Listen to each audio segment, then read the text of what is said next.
ఓం క్లీం కృష్ణాయ గోవిందాయ గోపీజనవల్లభాయ నమః. ఉదారచరితానాంతు వసుధైక కుటుంబకం అన్నది ఆర్యోక్తి. మహాత్ములైన కవులు ఎప్పుడూ అలాగే ఉంటారు. అందరినీ ప్రేమించగలిగే తత్వం కలిగిన వాళ్ళు, ఏ ప్రాణిని చూసినా ఆ ప్రాణిలో పరమాత్మను చూడగలిగేటటువంటి వాడిని ఉదారచరితుడు అంటారు. అలాంటి వాళ్ళకి ఈ ప్రపంచమే ఒక కుటుంబం. వసుధ ఏక కుటుంబకం. వసుధ ఏక కలిస్తే వృద్ధి సంధి కనుక వసుధైక కుటుంబకం. ఇక్కడ పాఠాంతరం కూడా ఒకటి ఉన్నది. వసుధ ఏక కుటుంబకం అంటే ప్రపంచమంతా ఒకే కుటుంబం అని ఒక అర్థం. వసుధ ఏవ కుటుంబకం వసుధైవ కుటుంబకం అనగా ప్రపంచమే కుటుంబం. ప్రపంచమంతా ఒకటే కుటుంబం అని ఒక అర్థం కాదు, ప్రపంచమే కుటుంబం. ఆ జ్ఞానం మీలో ఉంది కనుకే మీరు ఏ ప్రాంతానికి వస్తే ఆ ప్రాంతాన్ని మీదిగా భావిస్తున్నారు.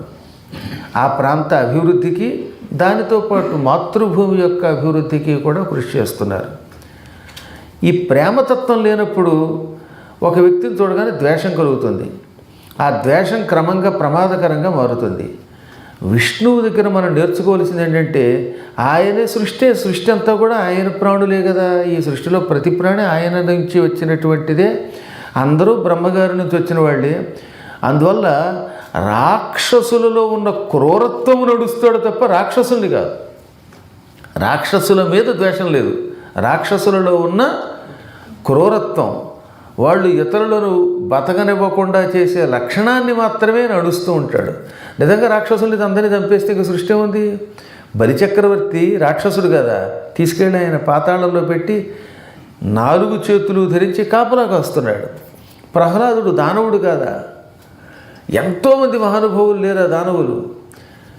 ఇంతెందుకు, బలిచక్రవర్తి కొడుకు బాణాసురుడికి గేట్ కీపర్ ఉద్యోగంలో ఉన్నాడు శివుడు చాలా కాలం. అంటే కాపలా కాశాడు. అంటే భగవంతుడికి ఏ జాతి మీద ఏ మతం మీద ద్వేషం ఉండదు.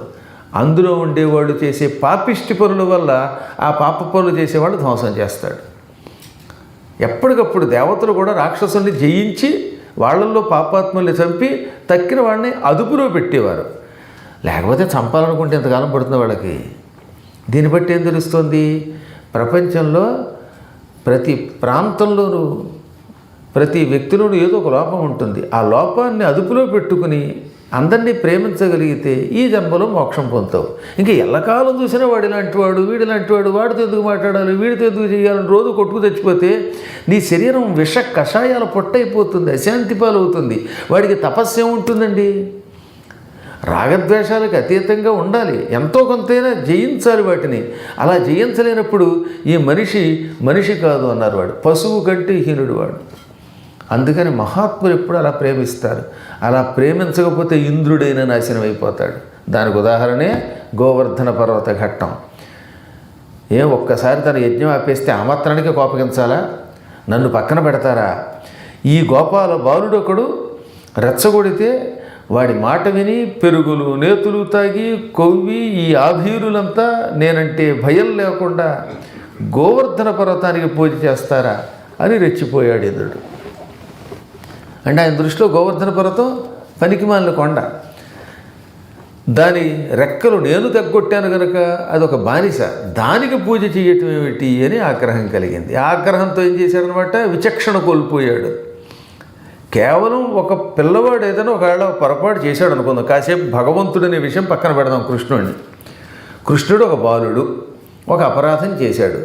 అందుకని ఆ పిల్లాడితో పాటు మొత్తం గోకులం మొత్తం నాశనం చేసి చంపేస్తానంటాడా? అప్పుడు వాడు ఇంద్రుడు ఎలా అవుతాడు? అతడు దేవతలకు అధిపతి ఎలా అవుతాడు?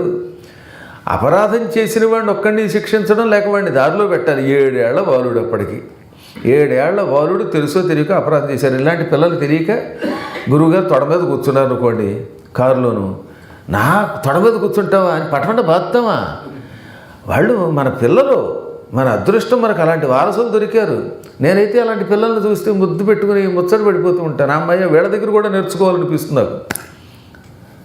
ఇంత సంస్కృత పండితుడినైనా దాని దగ్గర ఆ కుయ్యి కుయ్యి అనే భాష నేర్చుకోవాలనిపిస్తుంది నాకు కూడా అన్నమాట. వాళ్ళు అంటుంది అదేంటో ఏముంటుందో అది తెలియదు. అది అప్పుడు నేను అడిగాను అనమాట, అంటే చిన్నపిల్లలు ఉచ్చారణ సరిగ్గా అర్థం కాక అప్పుడు అడిగితే ఆర్యో మిస్టర్ పద్మాకర్కి వచ్చింది పద్మాకర్ అంది. ఆ పద్మాకర్ కాస్త ప్యాట్మాకర్ అయిపోయింది. అంటే ఉచ్చారణలో అది నేను నేర్చుకోవాలనుకున్నాను. I want to learn that English, not my English. నా ఇంగ్లీష్ నాకు వచ్చు. అలా పిల్లల దగ్గర నేర్చుకోవాలి తప్ప అలా ఎప్పటికప్పుడు కొత్త వాళ్ళల్లో కూడా ప్రేమను చూపించి వారిని మన వశం చేసుకుని మన వారసులుగా భావించాలి.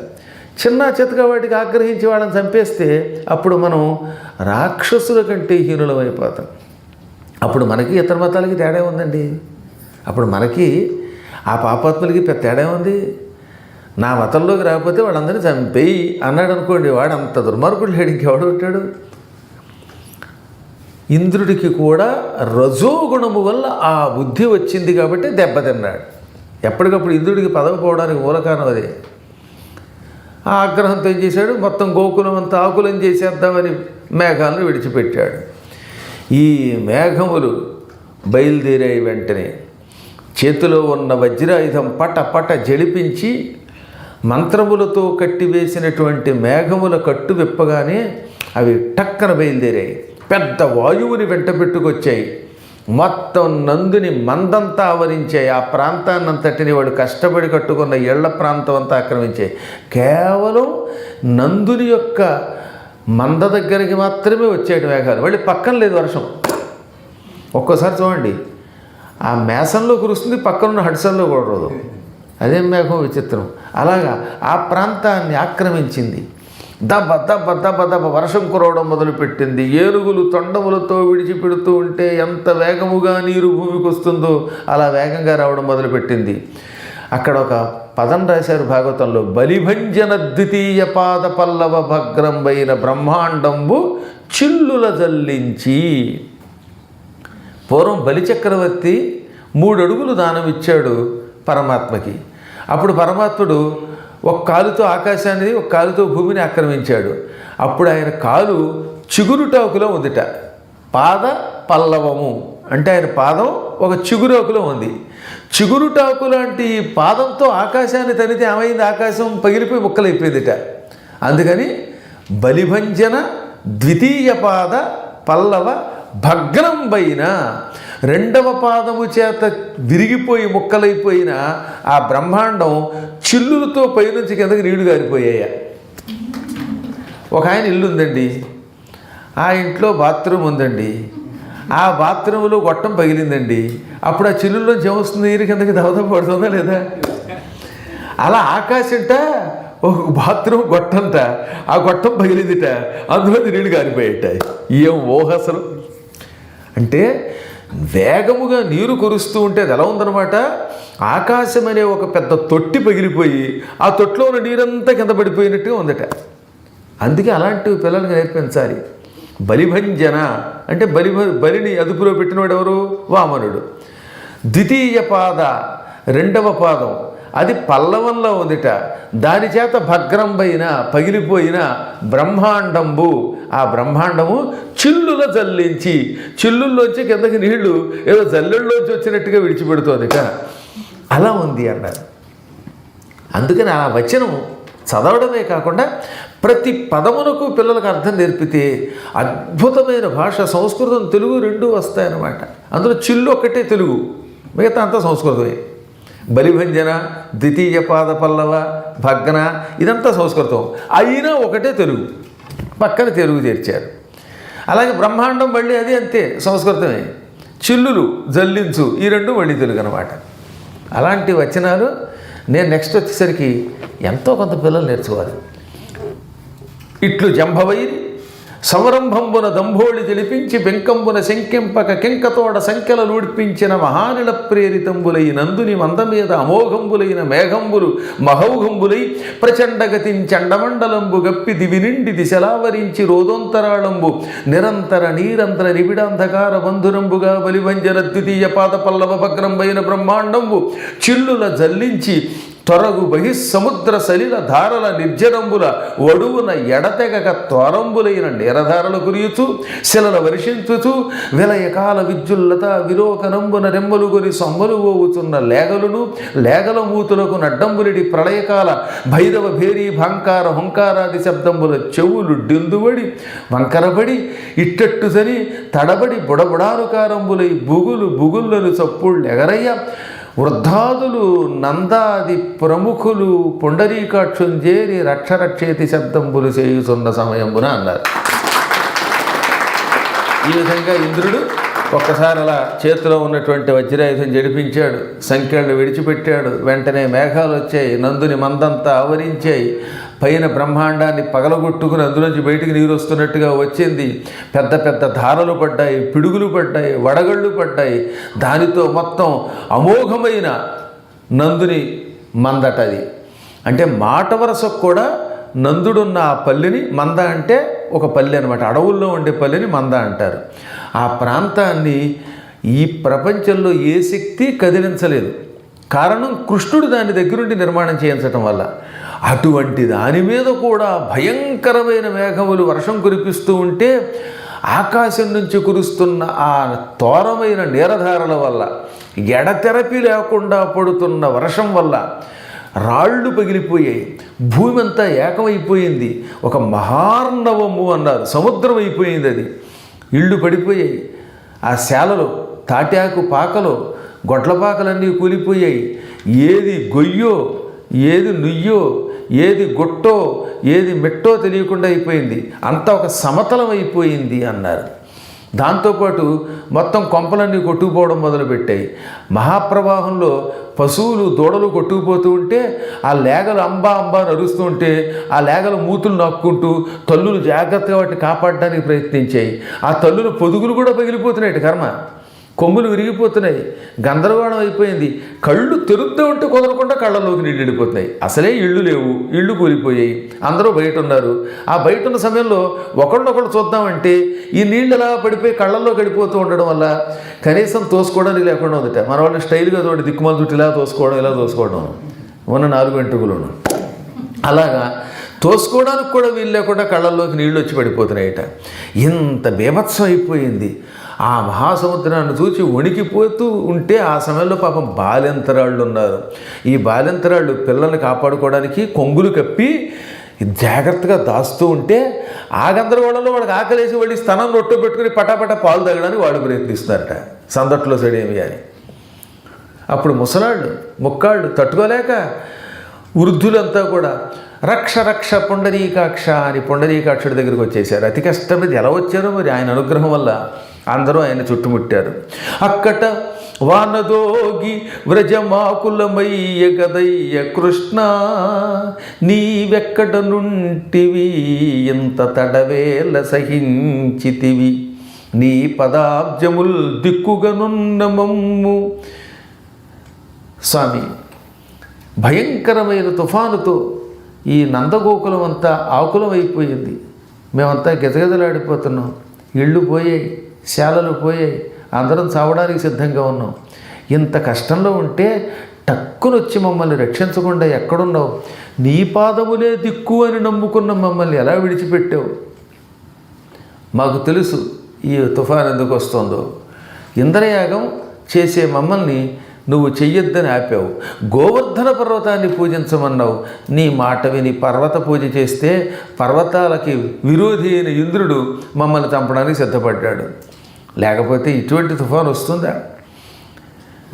ఇంతవరకు మేము మాలో ముసలాళ్ళు చాలామంది ఉన్నాం, 125 ఏళ్ళు బతికిన వాళ్ళు ఉన్నాం. మా జీవితంలో ఇలాంటి వర్షం చూడలేదన్నారండి వాళ్ళు. నక్క పుట్టి 4 వారాలు అవ్వలేదట, ఇంత వర్షం చూడలేదు అదిట. అది పుట్టి 4 వారాలే అయింది. దాని మొహానికి 2 చినుకులు పడగానే అబ్బో నేను పుట్టింత కాలం అయిందా, ఎప్పుడు ఇంత వర్షం చూడలేదు అందుట.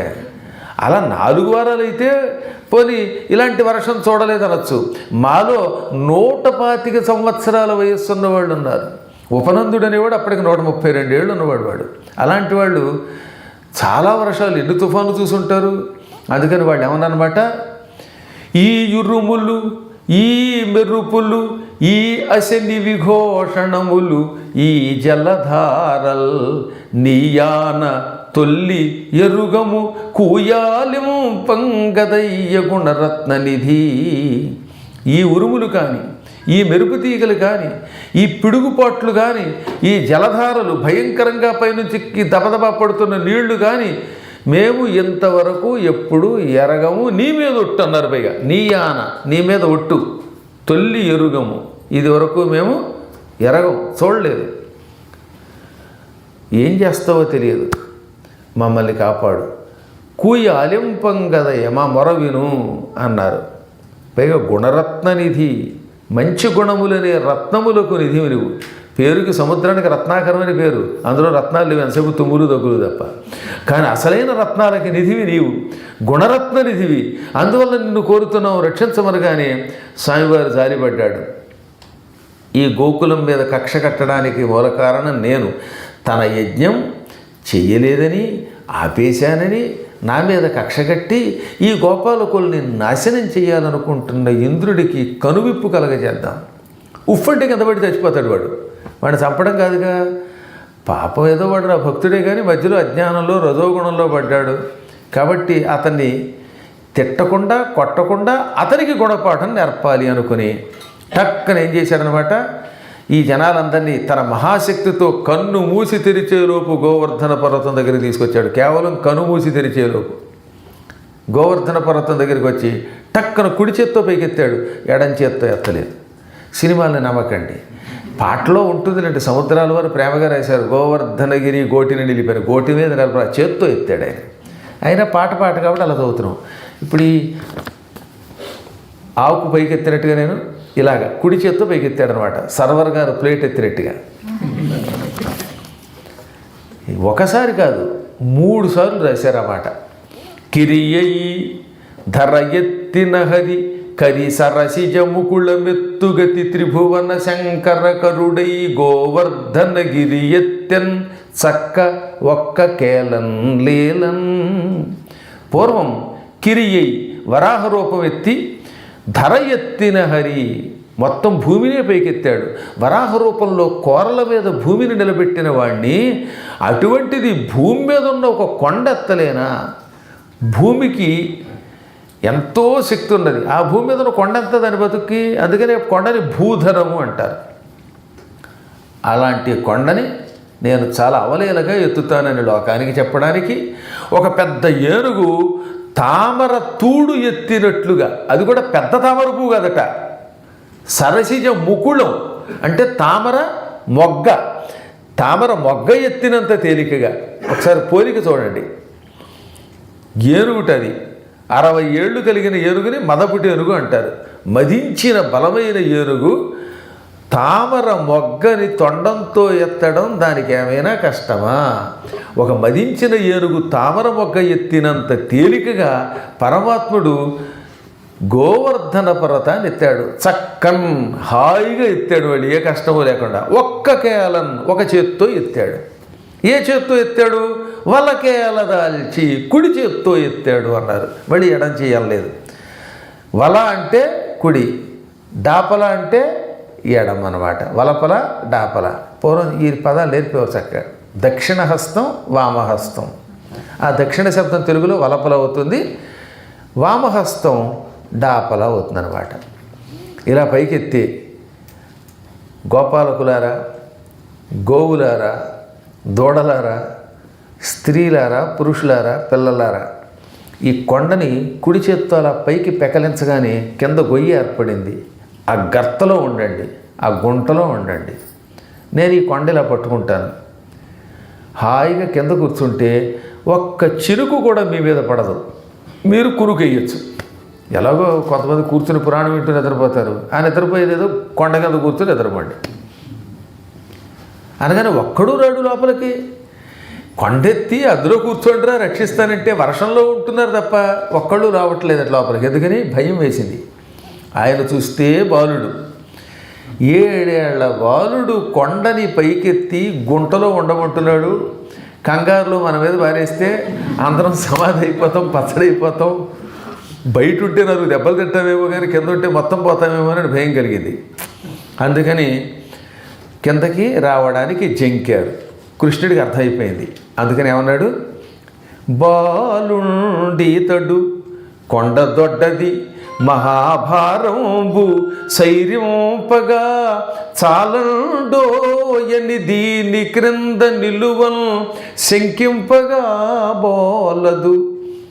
ఈ శైలాంభో నిధి జంతు సంయుత ధరా చక్రంబు పైబడ్డ నాకేలల్లాడదు. బంధులారా నిలుడీ క్రిందన్ ప్రమోదంబుగన్. వీడు చూస్తే బాలుడు, కొండ చూస్తే పెద్దది, ఇంత పెద్ద బరువు మొయ్యలేడేమో అని మీరెవ్వరూ శంకించవలసిన అవసరం లేదు. నా శక్తి మీకు తెలియదు కాబట్టి చెప్పుకోవలసి వస్తోంది. ఈ కొండే కాదు, కొండలతో, సముద్రములతో, గుట్టలతో, చెట్లతో, అరణ్యములతో కూడిన భూమండలం వచ్చి నా చేతి మీద పడినా నా కేలు అల్లాడదు. నా చెయ్యి అలా కదలదు, కనీసం మాట వరుసకు కూడా కదలదు. అందువల్ల నిశ్చింతగా దీని కింద ఉండండి, నన్ను నమ్మండి, ఆనందంగా జీవించండి అనగానే వాళ్ళు బాగా ఆలోచించారు. ఆయన చెప్పిన మాట నిజం. సామాన్యుడైతే అసలు కొండ ఎత్తగలడా? బయట ఉండి భయంకర వర్షధారలలో మరణం పొందడం కంటే కిందకి పోదాం, కృష్ణుడిని నమ్ముకుందామని మొత్తం అంతా పిల్ల, పీచు, పితక అంతా అందులోకి ఏరారు. పిల్ల అంటే మనది కానీ ఈ పీచు, పితక అంటారు ఏమిటో వాళ్ళు. పిల్ల పీచు అంటే నా అనుమానం ఈ పిల్లలు ఎత్తుకునేటప్పుడు పూర్వం కింద పీచు ఎట్టుకు అడిగేవారు. బహుశా పీచు అయ్యి ఉంటుంది. ఇప్పుడు డైపర్లు వచ్చాయి, అప్పట్లో పీచులు ఉండేవి. ఇంకా పితక అంటే ఏమిటి అంటే చిన్న చిన్న దూడల్ని పితక అంటారండి. అది మా 5-6 తెలుగు ఇది. ఈ విధంగా అంతా కిందకి చేరారు. అందరూ కృష్ణుడి చుట్టూతో ఉన్నారట. కానీ చిత్రం ఏంటంటే కృష్ణుడేమో చేత్తో కొండ ఎత్తి పట్టుకున్నాడు, ఆయన చుట్టూ వృత్తాకారంలో వాళ్ళు కూర్చున్నారు. నా ఎదురుగుండా కూర్చుంటే అప్పుడు మీకేం కనపడుతుంది? నా ముఖం కనపడుతుంది. ఈ పక్క వాళ్ళకి మొహం ఏం కనపడుతుంది? వాళ్ళ మొహం. నా చేతులు కనపడతాయి. వెనకున్నవాడికి ఏం కనపడాలి? వీపు కనపడాలి. కానీ అందరికీ కృష్ణుడికి ఎదురుగుండా కూర్చున్న అనుభూతి అంటే అందరూ ఆయన ముఖమే చూచారన్నారు 7 రోజులు. అదే పరమాత్మని మహిమ. అందరూ ఆయన ముఖపద్మాన్ని చూస్తూ 7 అహోరాత్రాలు పగలు రాత్రి అలాగే ఉండిపోయారు. ఇంద్రుడు ఆ విధంగా 7 రోజుల పాటు రాత్రి పగలు ఎడతెరిపి లేకుండా వర్షం కురిపిస్తూనే ఉన్నాడు. ఆ వర్షం కొండ మీద నుంచి కిందకి పోతూనే ఉంది, గుంటలోకి రాదు. గుంటలో వెచ్చగా కూర్చున్నారు. అందుకే గుంటడన్నారేమో. ఈ గుంటడు భలేగా ఎత్తాడురా, బహుశా గుంటలో పెట్టి రక్షించాడని గుంటడన్నారేమో. ఆ విధంగా కింద కూర్చున్నారట వాళ్ళు. 7 రోజులు మరి ఆకలి ఏమిటి, దాహం ఏమిటి, వాటి సంగతి ఏమిటి అంటే శ్రీకృష్ణుని ముఖపద్మం చూడటం వల్ల ఒక్కరికి కూడా ఆకలి లేదు, దప్పిక లేదు, అనారోగ్యం లేదు, కాలకృత్యాలు లేవు. అది ఇంకా అదృష్టం కదటండి. గట్టిగా 4 ఇడ్లీ పెడితే పరుగు మనవాళ్ళు. ఆ ఇడ్లీలో మళ్ళీ సాంబారు వస్తే చెప్పేకర్లా బారు దేకో అనుకుంటూ పరిగెత్తారు. ఈ కలియుగం మానవుని యొక్క లక్షణం ఇలా ఉంది. ఏమీ లేదటండి, అసలు ఎలా ఉండిపోయారన్నారు. కూర్చుని వాళ్ళు కూర్చున్నట్టే ఉన్నారు. హరిదోర్దండము కామ. కృష్ణుడు గోవర్ధన పర్వతాన్ని ఒక గొడుగు పట్టుకున్నట్టుగా పట్టుకున్నాడు. గొడుగుకి ఏముండాలి? కర్ర ఉండాలి మధ్యలోన. శ్రీకృష్ణుడి చెయ్యి దానికి గొడుగు కర్ర. గొప్ప శిఖరంబు, దాని చుట్టూతో ఉన్న గొడ్డు ఉంటుంది కదా, ఆ గొడ్డ ఏమిటి? గోవర్ధన శిఖరం. ఆలంబి ముక్తావళుల్ పరగం జారెడు తోయ బిందువులు. పూర్వం మహారాజులకి గొడుగు పట్టేటప్పుడు ముత్యాలు, రత్నాలు ఇలా వేళ్లాడగట్టేవారు. గోవర్ధన పర్వతం మీద నుంచి కిందకి తెల్లగా కారిపోతున్న నీటి బొట్లు ఉన్నాయే, అవి ముత్యాల హారాల్లో ఉన్నాయట. ఇంకా రత్నాలు గోపాలాంగనాపాంగ హాసరుచుల్ రత్న చెయ్యంబుగాగా. గోపికలంతా కృష్ణుడు చూచి ఆనందంతో ఆహా కృష్ణ మమ్మల్ని రక్షించావా అని నవ్వుతున్న వాళ్ళు నవ్వుతూనే ఉన్నారట. కొన్ని దిక్కుమాల ముఖాలు అలా బిగుసిపోయి ఉంటాయి, ఏ జోకు వేసినా అంతే. మేము నవ్వం అని. అలా కాకుండా వాడు నవ్వుతూ ఉంటే ఆ నవ్వులు రత్నాల్లో ఉన్నాయట. నవ్వితే నవరత్నాలు అన్నారు అలాగా. అందుకని గోపాల అంగన అపాంగ హాస రుచులు, గోపికా స్త్రీల యొక్క నవ్వులు ఉన్నాయే అవి ఆ బుగ్గల్లోంచి వాటిలోంచి బయటకు వస్తున్నాయి, ఆ దంతాలు అవి కనపడుతూ ఆ నవ్వులు కాంతులు అయ్యాయిట. కొంతమంది దంతాలండి తళ్ళ తళ్ళ మెరిసిపోతాయి. ఆ కాంతి దంతరుచి ఎలా ఉందన్నమాట, చూడడానికి రత్నంలా ఉందన్నమాట. ఈ విధంగా ఆ కొండ అనే గుడి కనపడింది. అందుకని ఏమన్నారన్నమాట, అచల ఛత్రంబు శోభిల్లే. ఆ కొండ అనబడే ఒక గొడుగు ఈ విధంగా శోభిల్లింది. మళ్ళీ వెనక్కి వస్తే శ్రీకృష్ణుడి చెయ్యి గొడుగు కర్ర, ఆ కొండ శిఖరమే గుడ్డ, పైనుంచి కిందకు కారుతున్న నీళ్లు ముత్యముల దండలు, గోపికల నవ్వులు రత్నములుగా ఈ విధంగా గోవర్ధన పర్వతం అనేటటువంటి గొడుగు శ్రీకృష్ణుడి చేతిలో కనపడిందిట. అచల ఛత్రంబు శోభిల్లిత గిరిభి గర్వ విభంజియై జలధరాక్లన్న ప్రజారంజియై. పైగా గొడుగు ఇంకా ఏం చేస్తోందిట, గిరిభిద్వర్మద భంజియై. గిరి అంటే కొండ, భిత్ అంటే నాశనం చేసినవాడు, కొండల రెక్కలు తగ్గొట్టినవాడు ఎవరు, ఇంద్రుడు. ఆయన దగ్గర ప్రస్తుతం దుర్మదం అహంకారం ఉన్నది, నేను గొప్పవాడిని అనేటటువంటి మహాహంకారం ఉన్నది. ఈ అహంకారాన్ని ఈ కొండ నాశనం చేసింది. కృష్ణుడు గొప్పతనం ఇదే. ఒకప్పుడు ఆ కొండని పడగొట్టాడు ఆయన. ఆ కొండని చేత్తో పట్టుకుని ఆ కొండతో కొండలని పగలగొట్టిన వాడి గర్వం అనే కొండలు పగలగొట్టాట. కొండల్ని పగలగొట్టిన వాడి అహంకారం కొండట, ఆ అహంకారం అనే కొండని ఈ కొండతో అణగొట్టాట. పనికిమాలిన కొండ అనుకున్నావురా, ఆ కొండని వీళ్ళకి అండగా పెట్టాను, నా చేతిలో ఉంటే పనికిమాలినది అనుకున్న కొండే బ్రహ్మాండం అయ్యింది. ఇది నా శక్తి, ఇది గ్రహించక అహంకరిస్తే నీ పదవే ఎగిరిపోతుంది, నీ పదవికే ముప్పు వస్తుందని చెప్పడానికి కొండని పట్టుకున్నట్ట. జలధరాక్లన్న ప్రజారంజియై. మేఘముల చేత చుట్టుకొనబడి కష్టాలలో ఉన్న ప్రజలకు మాత్రం ఆనందం కలిగిస్తోంది, ప్రజలకి రంజన కలిగిస్తోంది. వలకేల దాల్చి విపుల ఛత్రంబుగా బట్టి, పైగా ఏ చేత్తో పట్టుకున్నాడని మళ్ళీ చెప్పారు ఇక్కడ, వలకేల దాల్చి కుడి చేత్తో పట్టుకుని పెద్ద గొడుగ్గా పట్టుకున్నాడు. అంటే మళ్ళీ ఇంకోసారి కుడి చేతితో పట్టుకున్నాడు అన్నారు. ఇలా 7 రోజుల పాటు వాడు కృష్ణుడిని తలుచుకుంటూ శ్రీకృష్ణ నీ పేరెంతో మధురమురా, నందలాల నీ పేరెంతో మధురమురా అని పాడుకుంటూ హాయిగా ఆకలి దప్పిక విడిచిపెట్టి ఆయన లీలలు తలుచుకుంటూ ఆనందంతో అందరూ ఆయన ముఖం చూస్తూ ఉన్నారు. వీళ్ళు ఆయన పైనుంచి వర్షం కురిపిస్తూనే ఉన్నాడు. 7 రోజులు ఆయన మళ్ళీ ఫుడ్ లేదు. ఒకరోజేమో యజ్ఞంలో భోజనం వస్తుందనుకుని ఇంట్లో వంటలేదు. ఈ 7 రోజులు వీళ్ళ పడగొట్టాక ఇంటికి వెళ్ళి భోజనం చేద్దాం అనుకుంటే 7 రోజులు అలా వర్షం కురిపిస్తూనే ఉన్నాడు. అనవసరంగా ఉపవాసం ఉండడమే తప్ప ఆయన చేసిన పని అంతా వ్యర్థమైపోయింది. కాబట్టి ఇతరులను పడగొట్టాలనే ఈర్ష్యతో ఏడ్చేవాడికి ఆకలి ఉండదు, తిండి ఉండదు, అనారోగ్యం వస్తుంది. పరుల ఉన్నతిని సహించలేని వాడికి చివరికి మిగిలేది ఆయాసం, ఉపవాసం, నష్టమే.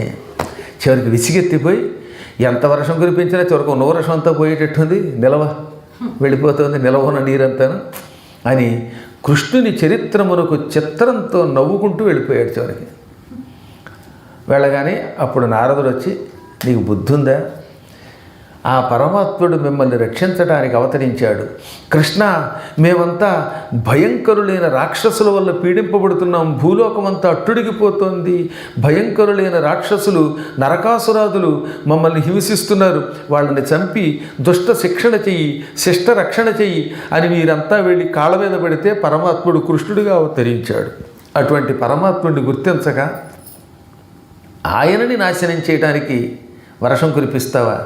ఇప్పటికైనా మించిపోయింది లేదు, వెళ్ళి కాళ్ళ మీద పడను. కానీ అప్పుడు గుర్తుకొచ్చింది అతనికి, అవును కదా, మేము కోరితే అవతరించిన పరమాత్ముడి అతడు, అటువంటి పరమాత్ముడిని భ్రష్టుడిని చేయటానికి నా బోడి శక్తులను ఉపయోగించానా అని పశ్చాత్తాపడ్డాడు. ఈలోపు అక్కడ కృష్ణుడు 7 రోజులు అయ్యింది, వర్షం ఆగిపోగానే ఒక్క చుక్క కూడా లేదని కనిపెట్టి, ఇక మీరంతా కొండ కింద నుంచి బయటికి రండి అన్నాడు.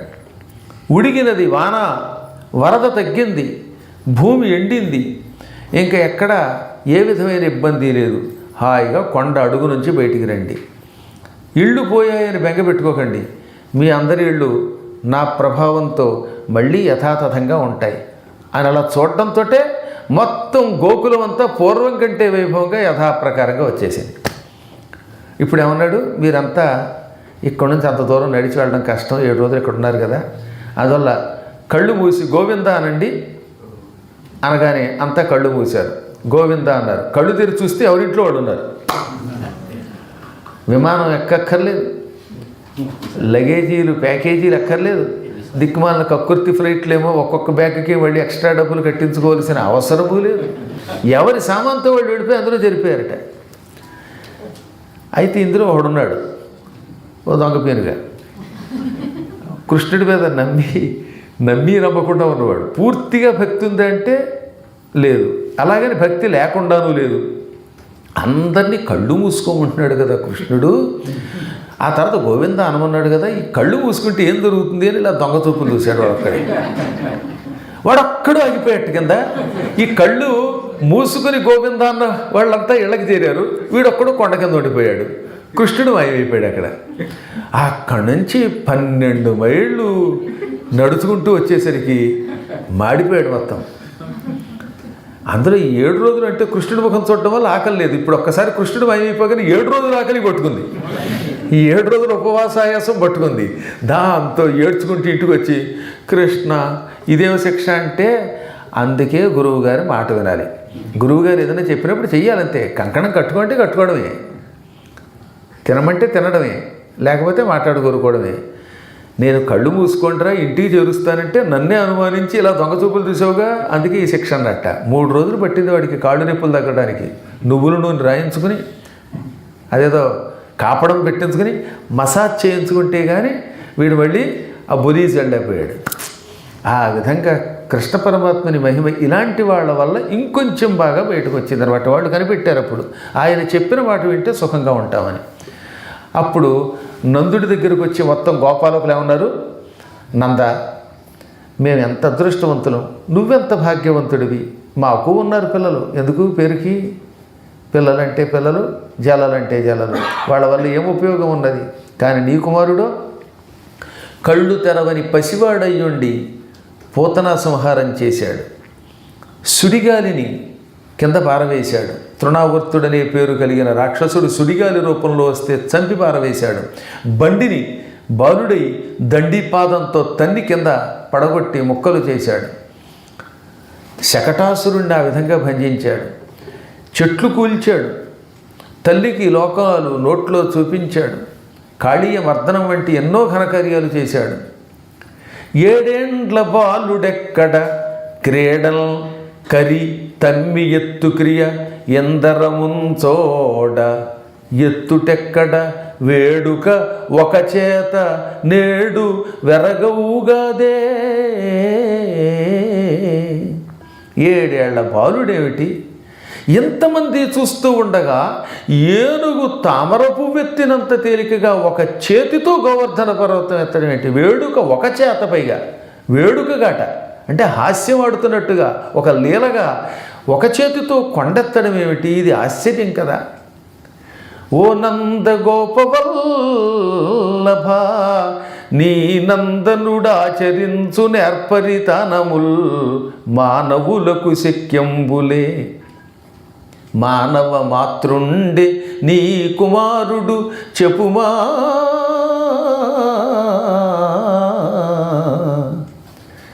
ఓ నందగోప వల్లభ, నీ కుమారుడు పుట్టిన దగ్గర నుండి చేసిన ఈ లీలలు మానవ మాతృలకి తెలియవు. మానవ మాతృడు ఇటువంటి లీలలు చేయలేడు. చెట్లు పడగొట్టడం ఏమిటి, కాళీయుడి లాంటి వాడిని మర్దించడం ఏమిటి, అగ్ని మొత్తం తాగడం ఏమిటి, ఇలా ఎన్నో లీలలు చేస్తున్నాడు. ఇన్ని పనులు మానవులు చేయగలరా? కాబట్టి నీ కుమారుడు మానవ మాత్రుడు కాడు, ఎవడో ఒక మహానుభావుడు కారణజన్ముడు నీ ఇంట్లో పుత్రుడి రూపంలో పుట్టాడేమో అని మా అనుమానం అనగానే వెంటనే నందుడు అన్నాడు, ఇప్పుడు నాకు గుర్తుకొస్తున్నది, కృష్ణుడు చిన్నప్పుడు ఉయ్యాల్లో ఉండగా మా కులపురోహితుడు గర్గాచార్యుడు వచ్చాడు. ఈ గర్గుడు కృష్ణుడు నారాయణ సమానుడు అని చెప్పాడు. నారాయణ సమానుడు అన్నాడు కానీ నారాయణుడు చెప్పలేదు. మళ్ళీ అక్కడ అలా చెబితే కొన్ని ఇబ్బందులు కనుక. కాబట్టి ఇతడు విష్ణువు యొక్క అంశతో పుట్టిన మహానుభావుడై ఉంటాడు. అతడు ఎప్పుడో చెప్పాడు, ఈతడు ఎన్నో ఘనకార్యాలు చేస్తాడు, ఈతడి వల్లే నువ్వు తరిస్తావు అని. 125 ఏళ్ళు బతుకుతాడని ఆనాడు గర్గుడు చెప్పిన మాటలు నిజమవుతున్నాయి. లేకపోతే మానవుడైతే ఇలాంటి పనులు చేయలేడు అనగా అందరూ పొగిడారు. ఈలోపు ఇంద్రుడు పరుగును వచ్చాడండోయ్. ఆ వచ్చే సమయానికి కృష్ణుడు గోవర్ధన పర్వతానికి పక్కనే ఒక బండరాయి మీద కూర్చుని కాలు మీద కాలు వేసుకుని వీణ వాయిస్తున్నట్టుగా ఈ చేతిలో మురళి వాయిస్తున్నాడు. సాధారణంగా వీణ ఇలా పట్టుకుంటారు కదా కొంతమంది, అలా మురళి పట్టుకుని ఆ మురళి అది వీణ తెలియకుండా మృదు మధురంగా ఆలపిస్తూ ఉండగా ఆ సమయానికి ఇంద్రుడు పరుగును వచ్చాడు అక్కడికి. మళ్ళీ వచ్చేటప్పుడు ఒంటరిగా వస్తే ప్రమాదం అనుకుని వాళ్ళ అమ్మని తీసుకొచ్చాడు. కృష్ణుడికి నా మీద కోపం ఉందేమో, ఒంటరిగా పెడితే తంతాడేమో. అదే అమ్మ వస్తే, ఈ అమ్మ ఒకప్పుడు కూడా ఆయనకు అమ్మే కనుక, ఎందుకని అదితికి వామనుడని పేరుతో పుట్టాడుగా, అందుకని అమ్మని చూడగానే కోపం పోతుందని ముందు అమ్మని వెంట పెట్టుకొచ్చాడు. అది తెలివితేటలంటే. పనులు నెరవేర్చుకునేవాళ్ళు ఎవరిని తీసుకెడితే పనులు అవుతాయో వాళ్ళని తీసుకెళ్ళాలి. కొన్ని చోట్ల మన ముక్కు మొహం తెలియదు అవతలవాడికి, అప్పుడు అవతలవాడికి ఎవరు పరిచయమో వాళ్ళని తీసుకెళ్ళాలి, అప్పుడు మన పనులు అవుతాయి. అందుకని ఏం చేశాడనమాట, తల్లిని వెంట పెట్టుకొచ్చాడు. ఒక్కసారి తల్లి చూడగానే అంతటి పరమాత్ముడు నమస్కరించాడు. అదే సంస్కారం అంటే. తల్లే కదా, భగవంతుడైనా ఆవిడికి పిల్లవాడిగా పుట్టినప్పుడు నమస్కారం చేయవలసిందే. సురభిక్షీరములన్ సురద్వీప మహాసుండాలతానీత నిర్జర గంగాంబువులన్ నిలింప జననీ సన్మౌని సంఘంబుతో సురనాథుండభిషిక్తు చేసి పలికెన్ సొంపార గోవిందుడన్ సురణాక్రాంత విపక్షుతో యజ దళాక్షున్ విష్ణునిన్ జిష్ణునిన్. ఒక అద్భుతమైన పద్యం ఇది. కృష్ణ, అజ్ఞానంలో పడి ఒక్క లోకాన్ని పరిపాలిస్తూ నేనే గొప్పవాడిని అనుకుని ఇంతకాలం మూర్ఖుడినై అహంకరించాను. నీ దివ్యశక్తులలో ఇసుక రేణువంత శక్తి కూడా నా దగ్గర లేదని ఇప్పుడు నాకు అర్థమయ్యింది. నా అహంకారం విడిచిపెడుతున్నాను, నన్ను క్షమించు. నేను చేసిన అపచారానికి ఉపచారం నీకు అభిషేకం చెయ్యటమే. అందువల్ల నా మాట విని నా భక్తిని స్వీకరించి నేను చేసేటటువంటి అభిషేక పూజా క్రియలను అంగీకరించు అని బండరాయి మీద కూర్చోబెట్టాడు. ఇప్పుడు అభిషేకం ఎలా చేశాడనమాట, ముందు సురభిక్షీరములన్ కామధేనువు పాలతో అభిషేకించాడు. అది కూడా తానొక్కడే చేస్తే బాగుండదు కనుక ముందు ఏం చేశాడు, నిలింపజనని దేవతల తల్లి అదితిని పక్కన పెట్టాడు. అదితితో పాటుగా సన్మౌని సంఘంబుతో దేవఋషులు మహాత్ములైన ఋషులను కూడా పిలిచాడు. ఒక పక్కన తల్లి, మరో పక్కన ఋషులు, మరో పక్కన దేవతలు, ఇంకో పక్కన తాను. 4 దిక్కుల్లో 4 నిలబడ్డారు. ఇంద్రుడు ఒకవైపు, తల్లి ఒకవైపు, దేవతలు ఒకవైపు, ఋషులు ఒకవైపు నిలబడ్డారు. ఇప్పుడు కామధేనువుని ఆయన శిరస్సు మీద నిలబడమన్నాడు. 2 కాళ్ళు అటు 2 కాళ్ళు ఇటు పెట్టి పొదుగు నెత్తి మీద పెట్టు అన్నాడు. సరిగ్గా ఆవు పాల పొదుగు ఆయన నెత్తి మీదకి వచ్చింది. అప్పుడు ఆ ఆవు పొదుగులోంచి పాలు పెతకకుండా తనంత తానే వర్షంగా కురిపించింది. కామధేనువు పాలు కుంభవృష్టిగా కురిపిస్తూ ఉంటే ఆ పాలతో స్వామివారు తెల్లగా అయిపోయాట. నల్లని ఆయన విగ్రహం కూడా తెల్లగా అయిపోయిందన్నమాట ఆ పాలతోటి. అలా పాలు కురుస్తూనే ఉంది. ఈ పాలు వెళ్ళి యమునా నదిలో కలిసిపోయాయి. యమునా నది క్షీర సముద్రం అయిపోయింది. అంటే అన్ని పాలు కురిపించిందనమాట. ఆవు పాలతో అభిషేకం చేశాక ఏం చేయాలి, గంగాజలంతో అభిషేకించాలి. శుద్ధోదకం సమర్పించవలసిందే. పంచామృత స్నానం అయ్యాక లేక క్షీరాభిషేకం అయ్యాక శుద్ధోదక స్నానం సమర్పయామి అని శాస్త్రం. అందుకని ఇప్పుడు ఈయనకి నీళ్లతో అభిషేకం చేయాలి కదా. యమునా నదేమో తెల్లగా పాలైపోయింది, ఇది కలిసిపోయాయి. అందుకని దిగ్గజములను పిలిచాడు. అష్టదిగ్గజాలు ఐరావతం, ఈ సుప్రతీకం, కుముదం, పొండరీకం, వామనం, విజయం, అభ్రమువు, కపిలం మొదలైన ఏనుగుల్ని తొండముతో ఆకాశగంగా జలములు తీసుకురమ్మన్నాడు. ఇవన్నీ ఆకాశానికి వెళ్ళాయి. తొండంతో పాటుగా తొండంలో ఒక బంగారపు కుండలు కూడా పెట్టుకున్నాయి. ఈ బంగారపు కుండలతోటి ఆకాశ గంగాజలం పట్టుకొచ్చి స్వామివారి మీద పోసి అభిషేకం చేసాయి. విష్ణువునికి, అమ్మవారికి కూడా, లక్ష్మీదేవికి కూడా ఏనుగులు తమ తొండాలతో నీళ్లు పట్టుకొచ్చి అభిషేకిస్తాయి. అందుకే ఎప్పుడు కూడా లక్ష్మీదేవికి పక్కన అటు ఇటు ఏనుగులు పెడతారు. కాకపోతే 2 ఏనుగులు కాదు, 8 ఏనుగులు పోస్తాయి. ఆ విషయం మనం మర్చిపోయి బొమ్మల్లో పట్టగా 2 ఏనుగులు వేస్తున్నాం.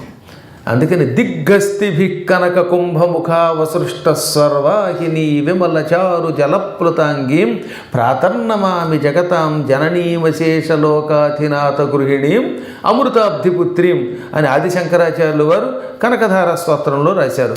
కనకధార స్తోత్రంలో దిగ్గజములు తమ తొండములతో బంగారపు కొండలు పట్టుకున్నాయి. ఆ బంగారపు కొండలతో ఆకాశ గంగాజలం తెచ్చాయి. ఆ జలం విమల స్వచ్ఛమైన నీరు, చారు అందమైన నీరు, అంటే పసుపెక్కిపోయి ఆకుపచ్చగా ఏదో బురద నీళ్లతో కాకుండా నిర్మలంగా అందంగా కనపడుతున్నాయి. అటువంటి నీళ్లు పోస్తూ ఉంటే ఆ నీళ్లతో అమ్మవారు అభిషేకం చేయించుకున్నది అని. అలాగే ఇప్పుడు అది సురభి అభిషేకం చేశాక దిగ్గజములు కూడా తొండంతో నీళ్లు పట్టుకొచ్చి మీద పోసాయన్నమాట. అందుకే సురద్వీప మహాసుండాలతానీత. సురద్వీపము దేవతల ఏనుగు ఐరావతం. దానికి మహాసుండ పెద్ద తొండం ఉన్నది. ఆ తొండం ఒక తీగలో ఉందిట, లతలో ఉందిట. దానితో తీసుకొచ్చిన గంగాజలం పైన పోశారు. ఇప్పుడు శుభ్రంగా స్నానం చేశాడు. తుడవాలిగా ఇంద్రుడే స్వయంగా వచ్చాడు. మంచి చక్కని తువాలట్టుకొచ్చాడు. దిక్కుమాల టర్కీ టవల్ కదా, దిక్కుమాల టవల్ అది ఎంత బొంతలాగా ఉండి తుడుచుకుందామంటే చిరాకు వచ్చేస్తుంది. అందుకని మంచి అందమైన అదేదో కాటన్ది మృదువుగా ఉండేటటువంటి తువ్వాలతో తుడిచి ఆ తర్వాత స్వామివారికి పట్టు వస్త్రాలు ఇచ్చాడు. 7 ఏళ్ల బాలుడికి దేవలోకనాథుడు సాష్టాంగ దండ ప్రణామం చేశాడు. కారణం ఆయన పరమాత్మ కాబట్టి. ఆయనకి పసుపు పచ్చని వస్త్రం కట్టాడు, నెమలి పింఛం పెట్టాడు, ఆభరణాలు ఇచ్చాడు, సాష్టాంగ దండ ప్రణామం పదే చేశాడు. స్వామి అపరాధం క్షమించు, మనస్సులో పెట్టుకోకే, మళ్ళీ ఎప్పుడైనా వచ్చినప్పుడు అప్పుడు నా మీద వర్షం కురిపించావే అని తెప్పవు కదా అంటే స్వామివారు అన్నీ మర్చిపోతాడు కట్టే స్వామి అన్నారు. మన వాళ్ళు అనుకోండి, గురువుగారు మీరు 2024లో వచ్చినప్పుడు మా ఇంటికి రమ్మంటే రాలేదు, మేము పెట్టిన వంకాయ కూర తినలేదు అని ఇప్పుడు తిప్పుతారు కొంతమంది. ఆ వంకాయ కూర ఎప్పటిదా? 2024 వంకాయ కూర వాళ్ళు ఇక్కడికి వచ్చిన 1996లో వచ్చారట. అప్పుడు చేసింది ఫ్రిడ్జ్లో పెట్టి ఇప్పుడు నాకు 2024లో పెడతానంటే ఎలాగా, అందుకని వద్దన్నానని కోపం వచ్చింది. అలా తిప్పుతారు కొంతమంది. ఎందుకు తెప్పడం? గురువుగారు కృష్ణుడు, వాడు ఇంద్రుడు లాంటి వాడు. అందుకని వాళ్ళని గురువుగారే తెప్పితే కానీ నేను తెప్పను ఎలాగోను. ఇప్పుడు మీరు ఏం పెట్టారని నేను ఏమైనా తిప్పానా? మీ మొహం తగలయ్యా నాకు ఏమైనా పండు పెట్టారా అని ఒక్కనాడు అన్నానా? మాట వరుసగానా ఒక్క చెక్కు ఇచ్చారా అన్నానా? అనలేదే. అలాంటి మంచివాడిని నేనే తెప్పట్లేదంటే కృష్ణ పరమాత్ముడు ఏడాది తిప్పుతాడా? ఏమీ తెప్పడం. అందుకని లేదు నాయన వెళ్ళిరాను కానీ కృష్ణ వాసుదేవ అని వెళ్ళిపోయాడు ఆయన. ఈ పని శ్రీకృష్ణుడు సరిగ్గా 7 ఏళ్ల వయస్సులో చేశాడు. నారదులు వారు ఇక్కడి నుంచి బయలుదేరారండో కంసుడి దగ్గరికి వెళ్ళారు. కంస, నీకు ఒక రహస్యం చెబుతాను. ఏకాంతంగానే ఉన్నావు కదా అంటే, ఇక్కడ ఉన్నవాళ్ళంతా మా వాళ్ళేనండి, పర్వాలేదండి, ఇదేమీ మరీ సీక్రెట్ మీటింగ్ కాదు కదా అంటే, కాదు నీతోటే చెప్పాలి. ఒకానొకప్పుడు దేవకీ వసుదేవులకి ఆడపిల్ల పుట్టిందని నువ్వు అనుకున్నావే, ఆ 8వ గర్భంలో పుట్టినవాడే కృష్ణుడు. ఇప్పుడు నందుడి దగ్గర పెరుగుతున్నాడు. అంతఃపురం 7వ కానుపు పాడైపోయింది అనుకున్నవే, అది పాడవల రోహిణీ గర్భంలో ప్రవేశించి బలరాముడిగా పుట్టింది. కాబట్టి 8వ గర్భంలో పుట్టవలసిన విష్ణువు కృష్ణుడిగా పుట్టాడు. అందుకే నువ్వు ఎంతమందిని పంపిన వాళ్ళందరినీ సంహరిస్తున్నాడు. రేపో మాప పెద్ద అవుతాడు. ఇప్పుడే 8 ఏళ్ళు నిండేయట, ఇక ఆ తర్వాత వచ్చి నిన్ను చంపడం ఖాయం అనగానే, ఎంత అన్యాయం ఇది! పుట్టిన పిల్లల్ని పుట్టినట్లే చంపటానికి నాకు ఇస్తానని చెప్పి ఈ పిల్లవాడిని మాత్రం రేపల్లికి పంపేస్తాడా? ఆ నందుడి కూతుర్ని నాకు అంటగడతాడా? కాబట్టి ఈ దుర్మార్గుడిని క్షమించను అని కత్తెత్తి వసుదేవుడు తల నరకబోతూ ఉంటే గట్టిగా చేయి పట్టుకుని, బుద్ధి ఉందా లేదా, నువ్వు చంపవలసింది ముసలాడినా, నువ్వు చంపకపోయినా రేపో మాపో వాడైపోతాడు, ఇప్పటికే రిటైర్ అయిపోయాడు. ఇందులో వసుదేవుడి లోపమేమీ లేదు, దేవకీ లోపం లేదు, మొత్తం నడిపిందంతా కృష్ణుడు. నీకు అక్షం ఉంటే ఆయన మీద తీర్చుకోవాలి కానీ మూలనున్న ముసలమ్మల మీద ప్రతాపం చూపించడం ఏమిటి అనగా, సరే నారద నాకు మహోపకారం చేశావని మళ్ళీ వాళ్ళకి యథాప్రకారంగా కాళ్ళకి చేతులకి సంకెళ్ళేసి దేవకి వసుదేవుని చెరసాల్లో పెట్టాడు, తండ్రిని జైల్లో పెట్టాడు. తండ్రి ఉగ్రసేనుడు వాళ్ళ పక్షపాతి కదా, అందుకని ఇదివరకు పెట్టాడు, ఇప్పుడు మళ్ళీ విడిచిపెట్టాక మళ్ళీ తిరిగి వాడు పెట్టాడు. అందరినీ చెరసాల్లో పెట్టాక ఇప్పుడు ఏమైనా సరే శ్రీకృష్ణుడిని చంపాలి. శ్రీకృష్ణుడు బృందావనంలో ఉన్నంత వరకు అతన్ని చంపడం మన వల్ల కాదు, కారణం స్థానబలం. కాబట్టి ఇక్కడికి పిలిపిస్తే చంపడం తేలిక. ఎలా పిలిపించడం? వాడికి ఉన్నది ఒకటే ఒక ఆయుధం. వీళ్ళ బంధువు ఒకడున్నాడు, అక్రూరుడు. ఈ అక్రూరుడు సాధు పురుషుడు, పైగా వీళ్ళ శాఖవాడు. చెప్పాక యాదవుల్లో చాలా శాఖలు ఉన్నాయి. యాదవులు, భోజులు, వృష్ణి వంశస్థులు, కుకురు, అంధక, సాత్వత, దాశారహ మొదలైన వాళ్ళు. వీళ్ళల్లో ఈ కృష్ణుడేమో యాదవ శాఖ చెందినవాడు, సాత్యకి వృష్ణి వంశం వాడు, కంసుడు మొదలైన వాళ్ళు భోజ వంశం వాళ్ళు. ఈ శాఖల్లో అన్ని కులాల్లో ఉంటాయిలండి. దిక్కుమాలది ఇన్ని శాఖలతోటే కొట్టుకు తెచ్చిపోయారు ఒకప్పుడు. కాకపోతే ఈ యదువంశంలో వాళ్ళకి భోజ వంశస్థులు ఉన్నారే, ఈ శాఖ వాళ్ళకి అహంకారం ఎక్కువ. మేమే గొప్పవాళ్ళం. కారణం వాళ్ళలో ఎక్కువ మంది వేద పండితులు ఉండేవారట. వేదం మేము చదివినట్టు ఎవరు చదవలేరు, మా దగ్గర కత్తియుక్తంలో నైపుణ్యం కలిగిన వాళ్ళు ఉన్నారు, కాబట్టి మేము గొప్పవాళ్ళం అని కొంచెం అహంకారంతో ఉండేవాళ్ళు. అందుకని ఆ భోజకులస్థుడైనటువంటి కంసుడు అదే భోజకులంలో పుట్టిన అక్రూరుణ్ణి పిలిస్తే ఈ పని అవుతుంది అనుకున్నట్ట. కారణం అక్రూరుడు తనవాడే కాకుండా సహజంగా కొంచెం సాధువు, ఆయన ఏదైనా చెబితే అందరూ వింటారు, పైగా అంతో ఎంతో కృష్ణ భక్తుడు కూడా. వాడి ద్వారా కృష్ణుడిని ఇక్కడికి పిలిపించి చంపేద్దాం అనుకుని అతన్ని పిలిచాడు. అక్రూరా, నువ్వు శఫల్కుడు, గాంధిని అనే పేరు కలిగిన మా చుట్టాల పిల్లవాడివి. నాకంటే వయసులో కొంచెం చిన్నవాడివైనా ఇంచుమించుగా నాకు మిత్రుడు లాంటి వాడివి, మహాత్ముడివి. యదువంశంలో దేవకీ వసుదేవుల పుత్రుడై పుట్టిన కృష్ణుడు ప్రస్తుతం నందకుమారుడిగా పెరుగుతున్నాడు, బృందావనంలో ఉన్నాడు. నన్ను చంపుతామని అతడు బలరాముడు డంబాలు పలుకుతున్నారట. వాళ్ళని ఇక్కడికి తీసుకురావాలి, వాళ్ళతో నాకు కొంత పని ఉన్నది. నా రథం తీసుకుని రేపు ఉదయమే ప్రయాణమై అక్కడికి వెళ్ళి వాళ్ళని ఇక్కడికి తీసుకురావాలి. రేపు రాబోయే చతుర్దశి నాడు నేను భైరవ పూజ చేస్తాను. శివుణ్ణి భైరవుడిగా మార్చి పశుబలులు ఇస్తాను. బలుడయ్యాక ధనుర్యాగం అనే యజ్ఞం చేస్తున్నాను. శివుడిచ్చిన పెద్ద విల్లు ఒకటి ఉంది వాడి దగ్గర, కొండంత విల్లు. ఆ విల్లుకి పూజ చేస్తాను, యజ్ఞం చేస్తాను. ఆ ధనుర్యాగానికి రమ్మని వాళ్ళని తీసుకురా. వాళ్ళు త్రయోదశి నాటికి రావాలి. చతుర్దశి నాడు పశుబలులు అయ్యాక అమావాస్య నాడు పూర్ణాహుతి దొరుకుతుంది. ఆ అమావాస్య పూర్ణాహుతి ఎలా జరిపించాలో చూస్తాను. అంటే వీళ్ళనే పూర్ణాహుతి చేస్తానని వాడి ఉద్దేశం. మళ్ళీ గుర్తుపెట్టుకోవాలి, ఈ భైరవ పూజలు చేసేవాళ్ళు అమావాస్య నాడే చేస్తారు. కాబట్టి ఇక్కడ చతుర్దశి అంటే అమావాస్యకి ముందు వచ్చేదే. కొంతమంది తెలియక అది పూర్ణిమకి ముందు వచ్చే చతుర్దశి అని చెబుతున్నారు. కారణం, కృష్ణుడు మధురా నగరానికి వచ్చినప్పుడు రాత్రిపూట చంద్రుడు వెన్నెల కురిపించాడు అని ఉంటుంది. చంద్రుడు వెన్నెల కురిపించడానికి గల కారణం అది పూర్ణిమ అవటం వల్ల కాదు. శ్రీకృష్ణ పరమాత్ముడికి గోపాలకులకి సాయం చేయటానికి అమావాస్య రోజుల్లో కూడా చంద్రుడు వచ్చి కావాలని పిండి వెన్నెల కురిపించాడని. అదే మనకి రామాయణంలో కూడా కనపడుతుంది. నిజానికి పంచమి నాడు వెళ్ళాడు ఎవరు, ఆంజనేయుడు. కానీ ఆ రోజు పూర్ణిమ నాటి వెన్నెల కురిపించాట ఆయన. కారణం, సీతాన్వేషణకి వెడుతున్న హనుమంతునికి చీకట్లో కళ్ళు కనపడవేమో, సీత స్పష్టంగా కనపడాలంటే వెన్నెల ఉండాలనే ఉద్దేశ్యంతో ఆయన వెన్నెల కురిపించాడు. అందుకే అక్కడ భగవాన్ శశాంక అన్నారు. హంసో యథా రాజత పంజరస్థ, సింహో యథా మందర కందరస్థ, వీరో యథా గర్విత కుంజరస్థ, చంద్రోపి బభ్రాజ తథాంబరస్థ అంటాడు. వెండి పంజరంలో హంసలాగా, మందర పర్వతం మీద కూర్చున్న వీరుడిలాగా, సింహంలాగా, మందర పర్వతం మీద కూర్చున్న సింహంలాగా, మదించిన ఏనుగు మీద కూర్చున్న తెల్లని వీరుడిలాగా ఆకాశంలో చంద్రుడు వెలిగిపోతున్నాడు అని రాశారన్నమాట. చంద్రుడు కేవలం భగవత్ సహాయం కోసమే కాలం కాని కాలంలో కూడా వెన్నెల కురిపించాడు. ఎప్పుడైనా భగవత్ సేవకి ప్రకృతి సాయం చేస్తుంది, దిక్పాలకులు సాయం చేస్తారు, నక్షత్రములు సహాయం చేస్తాయి, సూర్యచంద్రాదులు సాయం చేస్తారు. అంతే తప్ప యజ్ఞం మాత్రం అమావాస్య నాడే జరగాలి, అదొక నియమం అన్నమాట. బహుశా అది నా అనుమానం ప్రకారంగా భాద్రపద మాసం కూడా అయి ఉండాలి. ఎందుకని ఆ తర్వాత మంచి వెన్నెల పిండి వెన్నెలు కురిపించడం ఆశ్వేజ మాసం, కార్తీక మాసం. ఆశ్వేజ కార్తీక మాసాల్లో క్షత్రియులకు ఉపనయనం చేయటం ఒక ధర్మం ఉన్నది. అందువల్లే వెంటనే ఉపనయనం చేయటం, ఆ తదనంతరం కృష్ణుడేమో చదువుకోవడానికి సాందీపని దగ్గరికి వెళ్ళడం అన్నీ వరుసగా జరిగిపోయాయి.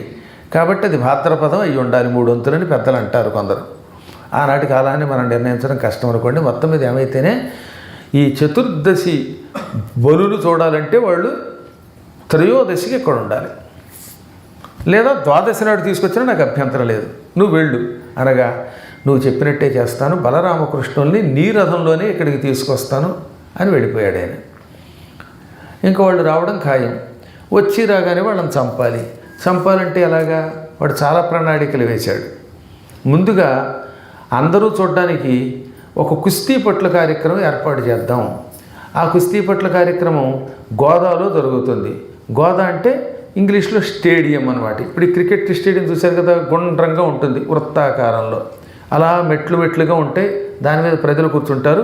ఎత్తైన మంచి మీద రాజుగారు కూర్చుంటారు. మంచి చాలా ఎత్తుగా ఉంటుందన్నమాట. పొలాల్లో కట్టే మంచిలా కాకుండా కొంచెం సింహాసనంలా కడతారనమాట. ఆ సింహాసనం మీద వాడు కూర్చుంటాడు.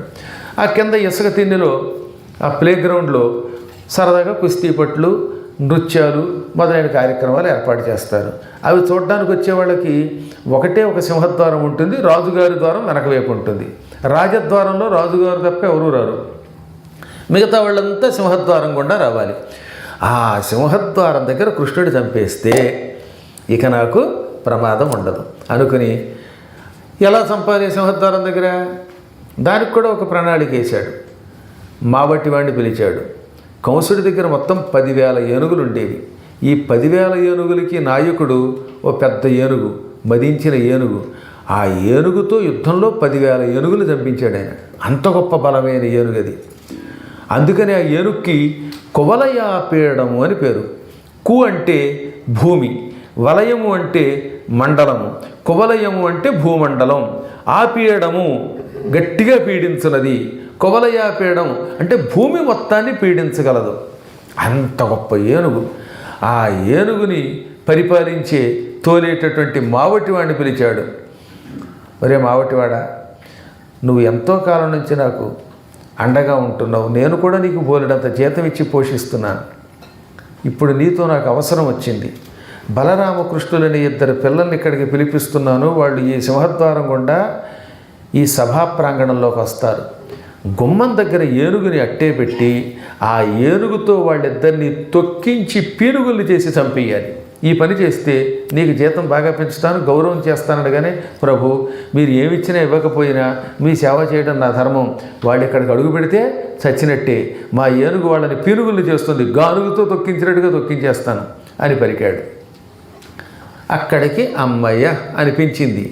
అయినా మళ్ళీ అనుమానం వచ్చిందండోయ్, ఈ పిల్లలు అసాధ్యుల్లో ఉన్నారు, కొండల్ని ఎత్తేస్తున్నారు, భయంకర రాక్షసుల్నే చంపారు.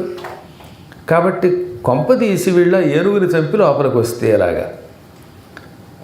లోపలికి వచ్చిన తర్వాత చంపడానికి ఏం చేశాడు? మల్లుల్ని పిలిచాడు. వాడి దగ్గర 101 మంది మల్లులు ఉన్నారు, మహావీరులు వాళ్ళు. మల్ల యుద్ధంలో కుస్తీ పట్టులో వాళ్ళని మించిన వాళ్ళు లేరు. ఈ మైక్ టైసన్ లాంటి వాడు 100 మందిని వాళ్ళు పడగొట్టగలరు, అంతటి వీరులు. వాళ్ళందరికీ నాయకుడు చాణూరుడు, ముష్టికుడు. చాణూరుడు తెలుగువాడండి. రోజు మీరు విష్ణు సహస్రనామం చదువుతున్నారా? అందులో చాణూరాంధ్ర నిషూదన అని కృష్ణుడికి ఒక పేరుందా? చాణూరుడిని ఆంధ్రుణ్ణి చంపినవాడు అని. తెలుగువాళ్ళు ఎంత గొప్పవాళ్ళు. ఆ రోజుల్లోనే ఏపీ రాజమండ్రి నుంచి యూపీకి వెళ్ళాడు వాడు. ఇప్పుడేమో ఇక్కడ దాకా వచ్చారు. ఎన్ని దేశాలకి పెడతారు, ఎక్కడికి వెళ్ళినా పర్వాలేదు. నలుగురుంటే 5 సంఘాలు అవ్వకుండా ఉంటే చాలు. 3 తెలుగు వాళ్ళు ఉంటే ఎన్ని సంఘాలు అనుకుంటారు? ఏబిసి 3 అమెరికా వచ్చారట. ఏబి ఒక సంఘం, బిసి ఒక సంఘం, సిఏ ఒక సంఘం, మళ్ళీ 3 కలిపి ఒక సంఘం. అందుకని 4 సంఘాలు. ఈ 4 సంఘాల వాళ్ళు వాళ్ళకి పడదనమాట. మళ్ళీ ఇందులో అందరికీ నేను కావాలి. నేను వీడి దగ్గరికి వెడితే వీడికి మంట, వాడి దగ్గరికి వెడితే వాడికి మంట. వాడినే పొగుడుతారు ఏంటండి, నేను ఇంత కష్టపడి కార్యక్రమం చేస్తే వీళ్ళని పొగిడితే వాడికి కష్టం, వాడిని పొగిడితే వీడికి కష్టం. వీళ్ళ పొగడలేక సగం నా ఉపన్యాసం అంతా దానికే సరిపోతుంది. ఏం చేస్తాం, కొన్ని చోట్ల ఏదో పెద్ద గొడవ అయిపోయిందండి బాబు. ఒక్కొక్క ఊళ్ళోకి వెడితే వాడేం చేశాడండి, నేను చేస్తే వాడిని ఎందుకు పొగిడారండి, వాడి ఇంటికి ఎందుకు వెళ్ళారండి. పోనీ వాడిని పొగిడితే వీళ్ళకి మండిపోతుంది, వీళ్ళని పొగిడితే వాళ్ళకి మండుతుంది, పొగడకపోయినా మండుతుంది. ఇంత కార్యక్రమం చేస్తే మమ్మల్ని పొగడరు అంటారు. మరి ఎలాగా ఇందులో నన్ను ఏం చేయమంటారు చెప్పండి బాబు, మీకు పుణ్యం ఉంటుంది, ఏదైనా సలహా ఇవ్వంటారా? అలాగా ఈ చాణూరుడు అక్కడికి వెళ్ళి ఆయనకి ఏకంగా ప్రధానములుడు అయిపోయాడు, మల్లశాలకి ప్రెసిడెంట్ అయిపోయాడు. వాడికి సహాయకుడు ముష్టికుడు, అంటే ముష్టి యుద్ధం చేస్తాడు. పిడికిళ్లతో డిష్కొని కొట్టుకునేవాడిని ముష్టి యుద్ధం అంటారు. ముష్టి అంటే గుప్పిడు, అంతేగాని ముష్టివాళ్ళు అంటే వేరే అర్థం తీసుకోకర్లా. ముష్టి యుద్ధం అంటే ముష్టివాళ్ళు కొట్టుకుంటున్నారు కాబట్టి ముష్టి యుద్ధం అన్నట్ట. అసలు వాడికి ముష్టి అని ఎందుకు పేరు వచ్చిందంటే, ఇంటికి వచ్చిన వాడికి పూర్వం గుప్పెడుతో బియ్యం వేసేవారు. గుప్పెడు బియ్యం పుచ్చుకున్నవాడు కనుక వాడు ముష్టివాడు. ఆఖరికి అది ఇంటి పేరు కూడా తయారైపోయింది. అందుకే పూర్వం వాళ్ళు ఇంట్లో వాళ్ళలా ముష్టి అలా ఎత్తుకున్నారన్నమాట, పీడికెడు బియ్యం పట్టుకెళ్ళారన్నమాట. ఆ శబ్దం ఎందుకో ఇవాళ అపప్రథగా మారింది, కానీ అందులో తప్పే ఉంది, గుప్పెడు బియ్యం. అవునా? కాబట్టి ముష్టి అంటే మీరేమీ భయపడకండి. కావాలంటే మీరు కూడా గుప్పెడు పట్టుకొచ్చి అక్కడ డాలర్లు వేయండి. మీరు ముష్టివాడిని, పుచ్చుకున్నవాడు ముష్టివాడు, అంత ముష్టివాళ్ళు, సమస్తం ముష్టి అయ్యి. అలాంటి ముష్టి కూడా ఒకడు. ఇలాంటి వాళ్ళందరితో కూడినటువంటి ఆ మల్లశాల చాలా గట్టిది. వాళ్ళని పిలిపించాడు చాణూర ముష్టికుల్ని. వీరులారా, బలరామకృష్ణులు ఏనుగు చేతిలో చాపకపోతే మీరు మల్ల యుద్ధానికి సరదాగా పిలిచినట్టు పిలిచి పచ్చడి కింద నొక్కి చంపేయండి. ఎందుకంటే ఒక్కొక్కడు కొండల్లో ఉండేవాళ్ళ. ఇప్పుడు నాబోటివాడు వాడు దగ్గరికి వెడితే వాడు చంకతో ఒక నొక్కు నొక్కితే అసలు చంక కింద పడి చావక్కర్లా, అది కొన్ని వాసనకే చచ్చిపోతారు. ఏడాదికి ఒక స్నానం కదా, మాకు పాత బస్తీ ఉంది అక్కడ.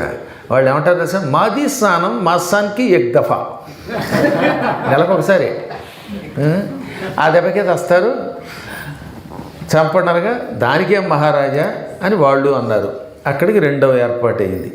ఒకవేళ ఈ మల్లుల వల్ల కూడా చావకపోతే, చూడ్డానికి పిల్లలు అయినా మల్లుల్ని కూడా గిల్లేస్తే ఎలాగా అనుకుని వీళ్ళని చంపడానికి మూలబలాన్ని పిలిచాడు. స్పెషల్ కమాండోస్ అంటారు వాళ్ళని. అటువంటి వాళ్ళని పిలిపించాడు.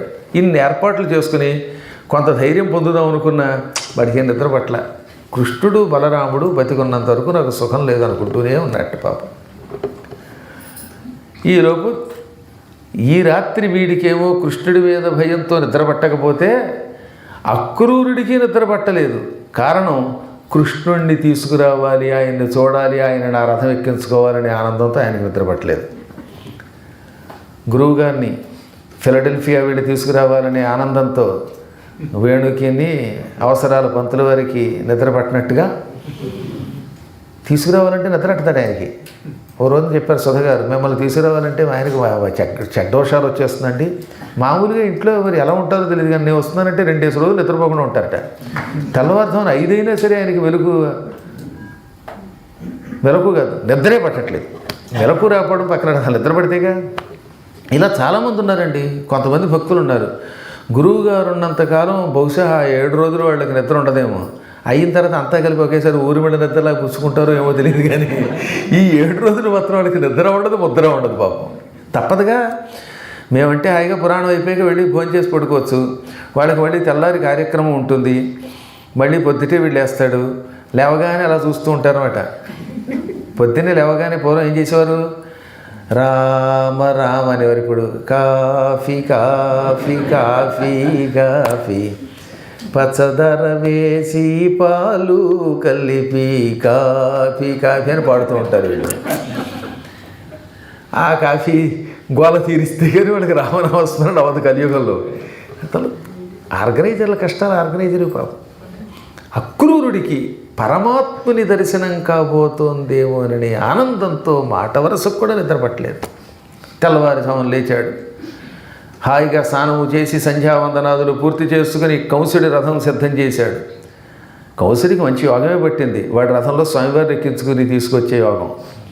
4 బలమైన గుర్రములు కట్టిన అద్భుతమైన రథం, ఎత్తైన రథం, మంచి సుకుమారమైన రథం. లోపల కూర్చున్నవాడికి కుదుపులు ఎక్కువ ఉండవు, షాక్ అబ్జార్వర్స్ ఉంటాయి దానికి. అటువంటి రథం తీసుకుని తోలుకుంటూ బయలుదేరాడు బృందావనానికి. దారి పొడుగుతా రకరకాల ఆలోచనలు. ఏమని? నేను శ్రీకృష్ణ పరమాత్ముడిని చూడబోతున్నాను. పండితులు వేల సంవత్సరాలు తపస్సు చేసి కూడా ఆయన పాదధూళి చూడలేరు. అటువంటిది నేను ఈ రోజున ఆయన పాదాల మీద తలపెట్టి భక్తితో నమస్కరించబోతున్నాను. ఆయన కాలి గోళ్ళు కోటి సూర్యుల కాంతితో వెలిగిపోతూ ఉంటాయి. ఆ కాంతితో నా సంసారం అనే చీకటి తొలగించుకుంటాను. నా జన్మ ధన్యమైపోతుంది. ఆహా కంసా, నువ్వు ఎంత మంచివాడివయ్యా! ఏవో రకరకాల ఉద్యోగాలు చాలామంది ఇస్తారు, కానీ శ్రీకృష్ణుడిని తీసుకురమ్మనే గొప్ప ఉద్యోగం నాకు ఇచ్చావు, నీలాంటి స్నేహితుడున్నాడా అని పొగిడాడు.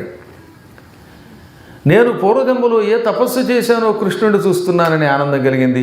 ఎట్టి తపంబు చేయబడ్డే ఎట్టి చరిత్రము లబ్ధమయ్యనో ఎట్టి ధనంబుల రుహులకు ఈబడెనో తొలిబామునందు నా ఎట్టి వివేకహీనునకు ఆదిమునీంద్రులు యోగ దృష్టులన్ పట్టగలేని ఈశ్వరుని బ్రహ్మమయు హరి చూడగల్గెడిన్. నేను పూర్వజన్మలో ఏ మహాతపస్సు చేసి ఉంటానో, ఎంతో గొప్ప తపస్సు చేయకపోతే ఈ జన్మలో శ్రీకృష్ణ పరమాత్ముడిని చూడలేము. ఇక రెండవది, ఎట్టి చరిత్రము లబ్ధమయ్యనో, ఏ మహానుభావుడో భాగవతం చెబుతూ ఉంటే ఆ 7 రోజులు శ్రద్ధగా కూర్చుని విని ఉంటాను. పురాణము వినకపోతే ఈ జన్మలో కృష్ణుడిని రథంలో ఎక్కించుకొని తీసుకొచ్చే భాగ్యం లభించదు. 1 తపస్సట, 2 పురాణం వినడం, 3 ఎట్టి ధనంబులు అర్హులకు నీబడెనో తొలిబామునందు. నా పూర్వజన్మలో ఏ ధనం ఏ మహానుభావుడికి దానం చేశానో, మహాత్ములకి రోజు ఎంతో కొంత దానం చేసిన వాళ్ళకి కృష్ణుణ్ణి రథంలో ఎక్కించి తీసుకొచ్చేటటువంటి అదృష్టం కలుగుతుంది. అందువల్ల ఏ మహాత్మునికి దానం చేశాను, అది కూడా ఈ జన్మలో కదట, తొలిబామునందు పూర్వజన్మలో. నా పూర్వజన్మలో ఇలాంటి పుణ్యములు చేశాను, అందుకే ఈ జన్మలో ఈనాడు శ్రీకృష్ణ పరమాత్ముడిని నా దివ్యరథంలో కూర్చోబెట్టి తీసుకురాబోతున్నాను. ఆహా, నేను ఎంత అదృష్టవంతుణ్ణి! ఆది మునీంద్రులు యోగ దృష్టితో చూడలేని, ఎంతో తపస్సు చేసి పవిత్రమైన చూపులతో కూడా చూడలేని పరమాత్ముడిని చూడబోతున్నాను, ఆ పరబ్రహ్మాన్ని చూడబోతున్నాను అని మళ్ళీ అనుమానం తెచ్చుకున్నాడు. ఇలా లోపల అనుకుంటూ ఆనందం పొందుతున్న ఒక అనుమానం కూడా వచ్చిందట. ఏమిటి అనుమానం? నేను కృష్ణుడి దగ్గరికి వెడతాను, వెళ్ళాక కృష్ణుడికి నా మీద అనుమానం వస్తుందేమో. కారణం, నేను మంచివాడినైనా నన్ను పంపినవాడు దుర్మార్గుడు గనక, వాణ్ణి బట్టి నా మీద అనుమానం వస్తుందేమో. ఇతడా కంసుని చేత పంపువడి నన్ హింసింపనే తెంచినాడతి దుష్టుండని చూచునో, సకల భూతాంతర్బహిర్మధ్య సంగతుడౌటం తలపోసినన్ను సుజనుంగా చూచునో, ఎట్టి ఉన్నతిగా విల్చునో ఏ క్రియం బలుకునో నా భాగ్యం ఎట్లున్నదో. నన్ను చూడగానే కృష్ణుడు ఇలా అనుకుంటాడేమో. ఎలా అనుకుంటాడు? ఈతడు కంసుడు పంపగా వచ్చాడు, నన్ను రథంలో ఎక్కించుకొని మధురా నగరానికి పట్టుకుపోతాడు, అక్కడికి వెళ్ళగానే కంసుడు నన్ను చంపుతాడు. ఈ విధంగా నన్ను చంపడానికి కంసునితో కలిసి కుట్ర చేస్తున్న అతి దుష్టుడు అని భావిస్తాడా అని కొంతసేపు అనుమానంతో భయంతో వణికిపోయాట. మళ్ళీ అంతలోనే ధైర్యం వచ్చింది. ఇదేమిటి ఈ పిచ్చి ఆలోచన వచ్చింది నాకు? శ్రీకృష్ణుడు అంటే ఎవరు? సకల ప్రాణుల లోపల ఉంటాడు, బయట ఉంటాడు, హృదయంలో ఉంటాడు. అందరి హృదయంలో ఏముందో తెలిసినవాడు ఆయనే. అన్నీ ఎరిగిన పరమాత్ముడు నన్ను చూడగానే ఈతడు కంసుడు పంపగా వచ్చినప్పటికీ నన్ను హింసించడానికి రాలేదు, నా భక్తుడు నా మీద ప్రేమతో వచ్చాడు అని గ్రహించకుండా ఉంటాడా? కాబట్టి అలా చూచి నన్ను గౌరవిస్తాడు. ఇప్పుడు ఇంతకీ కృష్ణుడి దగ్గరికి వెళ్ళాక నాకు సత్కారం జరుగుతుందా, చిత్కారమా, పురస్కారమా, తిరస్కారమా? ఈ విధంగా లోపల రకరకాలైనటువంటి ఆలోచనలతో నా అదృష్టం ఎలా ఉందో అనుకున్నాడు పాపం ఆయన. సరే ఏమైతేనే, ఒకవేళ భగవంతుడు అపార్థం చేసుకుని నన్ను తిట్టాలనుకున్నా, కొట్టాలనుకున్నా, చంపాలనుకున్నా నాకు వచ్చే నష్టం ఉంది. ఆయన చేతిలో చావు కూడా ఒక అదృష్టమే. నేను ఆయన కనబడగానే పాదాల మీద పడిపోతాను, కర్ర పడ్డట్టు పడతాను. పడగానే అప్పుడు ఆ పరమాత్ముడు ప్రేమతో నన్ను పైకెత్తుతాడు. అందరికీ అభయం ఇచ్చే చేతిని నా తల మీద పెడతాడు. అది అభయహస్తం, ప్రశస్త హస్తం నా మస్తం మీద పెట్టగానే సమస్త పాపాలు తొలగిపోతాయి. ఆయన కరుణాస్వరూపుడు. ఈ కాలం ఒక సర్పం భయంకరంగా పాకుతూ వెళ్ళి జీవులనే కప్పల్ని, ఎలకల్ని మింగేటటువంటిది కాలసర్పం. ఈ కాలసర్పం నోట్లో పడి ఎంతోమంది చస్తూనే ఉంటారు.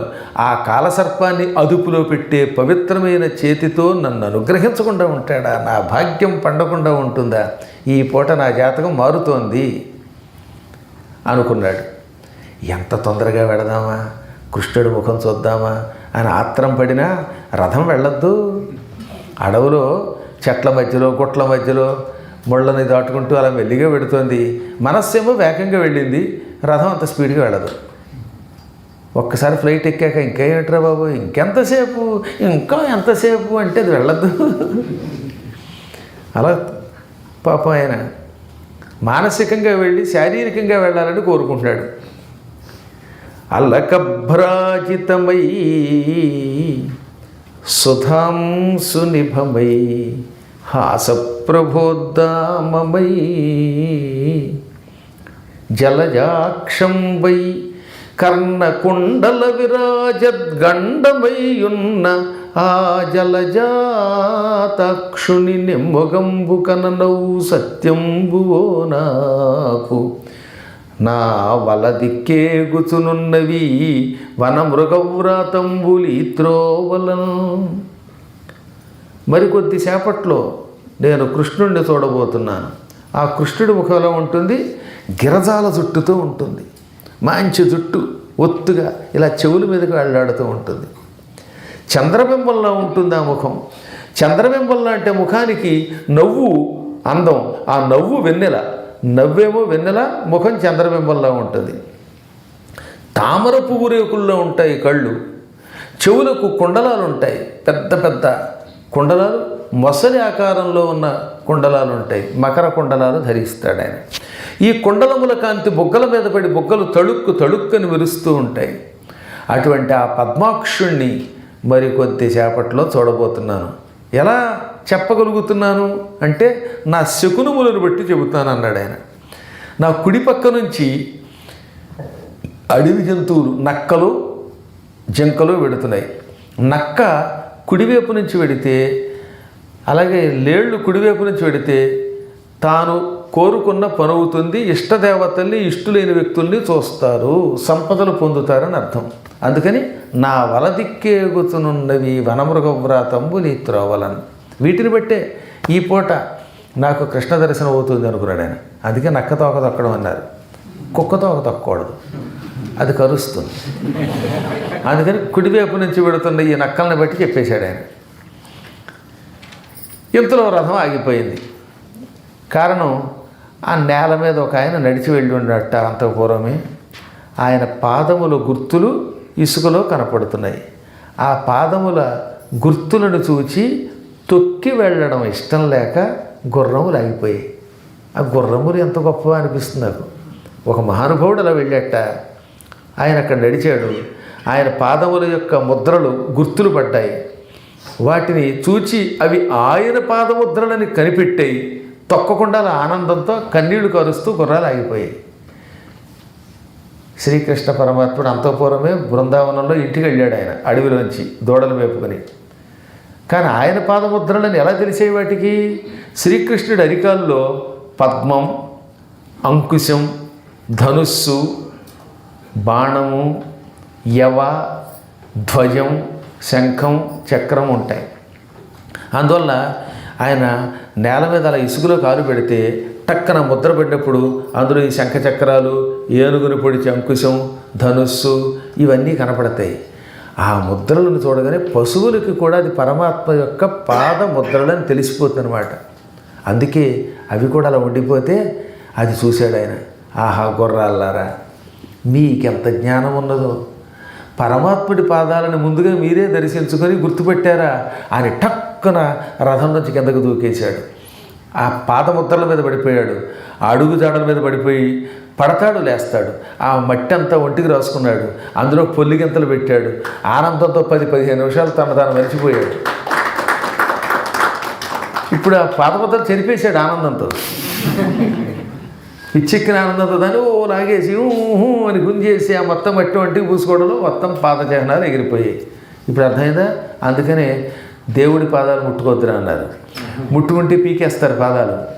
గురువుగారి కాళ్ళు పట్టుకోవచ్చు అన్నావా, మా గురువుగారి పాదం అది ఉంటే చాలా ఆయన ఉండక్కర్లేదు అని ఆ కాళ్ళు ఒకళ్ళు, వేళ్ళు ఒకళ్ళు, గోళ్ళు ఒకళ్ళు పట్టుకుపోతారు, కడిగేసి వరా గీకేసి. అందుకని ఎందుకైనా మంచిది దూరం నుంచే నమస్కారం చేసుకుంటారు బాబు అన్నారు. చూశారు మరి గుళ్ళలో కూడా అంతే, విగ్రహాలు ముట్టుకోవచ్చు అన్నప్పుడు ఆ పట్టుకుని లాగేస్తారండి. ఏంటో తెలియదు, నా పిచ్చి అనమాట. నాకు భయం ఆ విగ్రహం విరగొట్టి పట్టుకుపోతారేమని. ఏం చేస్తాం, ఎవరు భక్తి వాళ్ళది. ఇప్పుడు ఈ పాదచిహ్నాలు చెరిగిపోయాక అయ్యయ్యో వీటిని చెరిపేశాను, పోన్లే డైరెక్ట్గా పరమాత్మ చూస్తున్నాం కదా అని మళ్ళీ రథం ఎక్కి బయలుదేరాడు.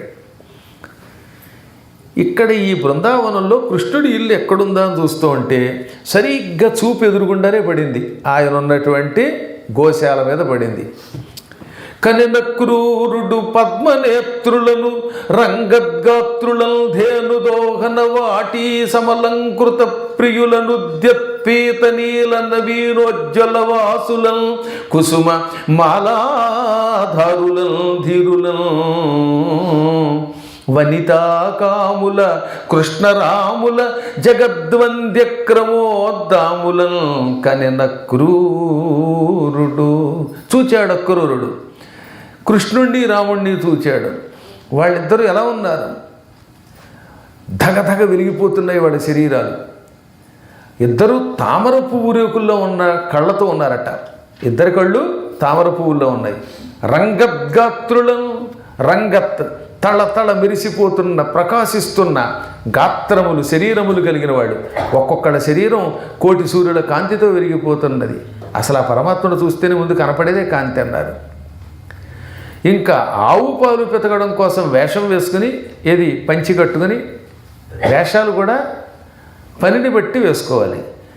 వాకింగ్కి వెడుతున్నప్పుడు ఒక డ్రెస్ వేసుకోవాలి, పురాణానికి వచ్చినప్పుడు ఒకటి వేసుకోవాలి, అన్నం తింటున్నప్పుడు ఒక డ్రెస్ వేసుకోవాలి, స్నానం చేస్తున్నప్పుడు వేసుకుని చేస్తే బాగుంటుంది కనుక అప్పుడు దిక్కుమాల గుడ్డ కట్టుకోవాలి. అలాగే రాత్రి పడుకునేటప్పుడు నైట్ డ్రెస్సు, ఏదో ఒక డ్రెస్సు వేసుకుంటే డ్రెస్సు మే గాడ్ బ్లెస్. అందువల్ల సమయ సందర్భాన్ని బట్టి పట్టేసుకోవాలి కదా. ఆవు పాలు పెతకడం కోసమని పంచె జాగ్రత్తగా మడతపెట్టి మోకాల దాకా కట్టారన్నమాట. అసలు వాళ్ళిద్దరూ ఉంటే ఆ గోశాలకే ఒక అలంకారంలో ఉన్నారు. ఒక ఆయన పీత వస్త్రం కట్టుకున్నాడు, అది కూడా కొత్త బట్ట, కట్టిన బట్ట కట్టడు ఆయన. అందుకని ఒకటి ఉద్యత్ ప్రకాశిస్తున్న పీత పసుపు పచ్చని, రెండో ఆయన నీల నల్లని బట్ట కట్టారు. పసుపు పచ్చని వస్త్రం ఎవరు కడతారు? కృష్ణుడు అనమాట.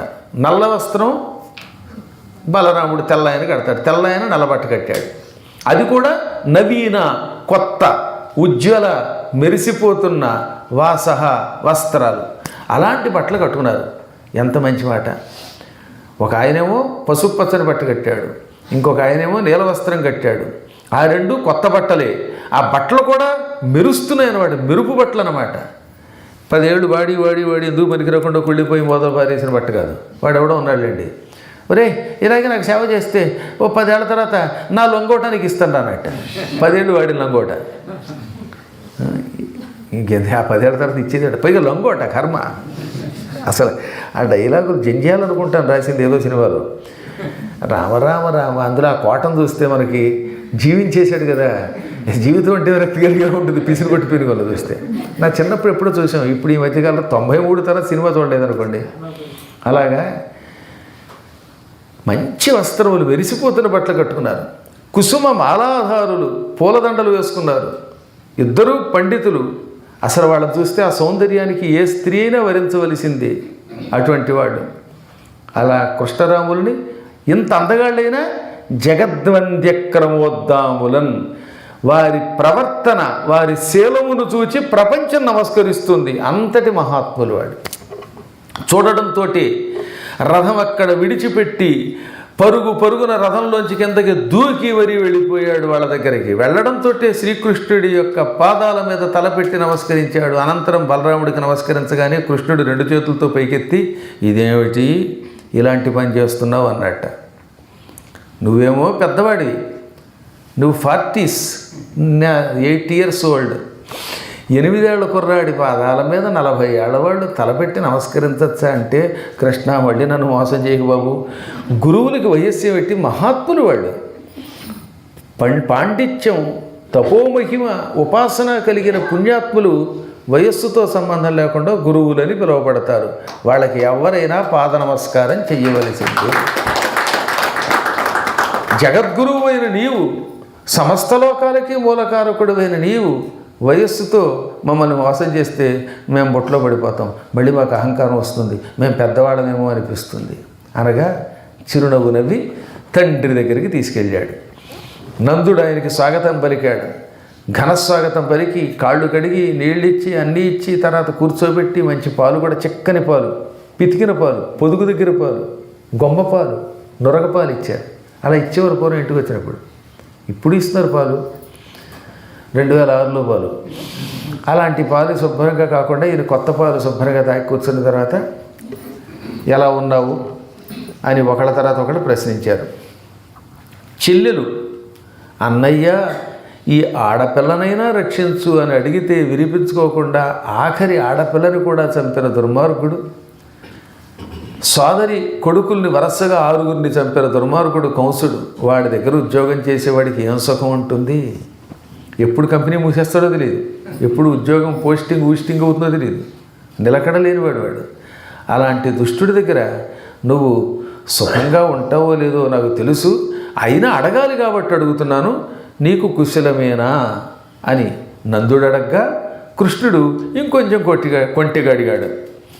శుభమే నీకు, ప్రమోదమే సఖులకు, చుట్టాలకు క్షేమమే, అభయంబే ప్రజకెల్లా, సర్వానందులే మీరు మామ ముక్త భయుండే. ఒకదాని తర్వాత ఒకటి అడిగాడు అనమాట. నీకు శుభమేనా? జనులంతా సంతోషంగా ఉన్నారా? చుట్టాలంతా క్షేమంగా ఉన్నారా? కంసుడి పరిపాలనలో ఉన్న ప్రజలకి భయం ఏమీ లేదు కదా? ఇక అవన్నీ పక్కన పెడితే మా మామయ్య భయం లేకుండా నిద్రపోతున్నాడా, లేక మమ్మల్ని తలుచుకుని రాత్రిపూట నిద్ర లేక ఏడుస్తున్నాడా? అందుకని మామ ముక్త భయుండే, మామయ్య భయం నుంచి విముక్తి పొందాడా లేదా? ఇది తెలుసుగా. వాడు రోజు రాత్రి కృష్ణ కృష్ణ అనుకుని నిద్రపోవట్లేదని తెలుసు.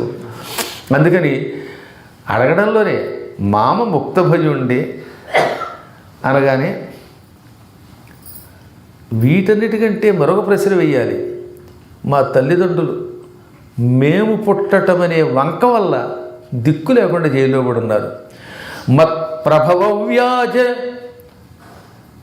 మత్ప్రభవ అంటే నేను పుడతాను అనే వ్యాజ వంకతో బద్ధులై నిలచిరే ప్రాణానిలో పేతులై.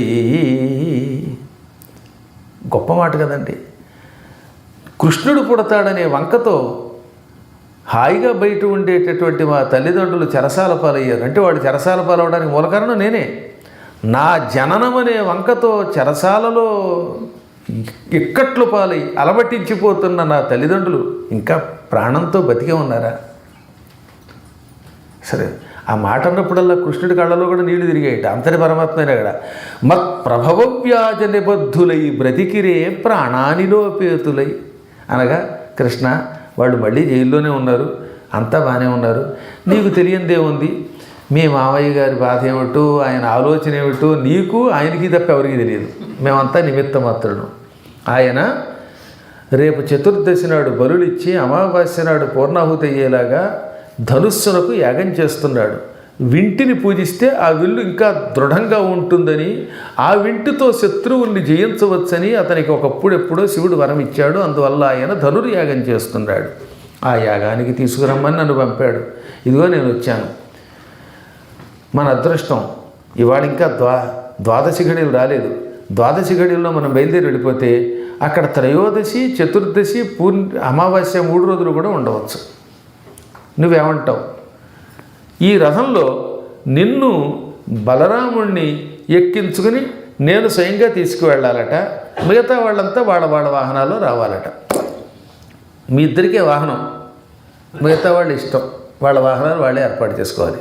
అందరినీ తీసుకెడతారేంటి మొత్తం కారులో అనగా చిరునవ్వు నవ్వి, అంతటి మహారాజు భోజ మహారాజు గారు పిలిస్తే వెళ్లకుండా ఉంటామా? పిల్లల్లారా, రేపే ప్రయాణం, మీరంతా సిద్ధపడండి.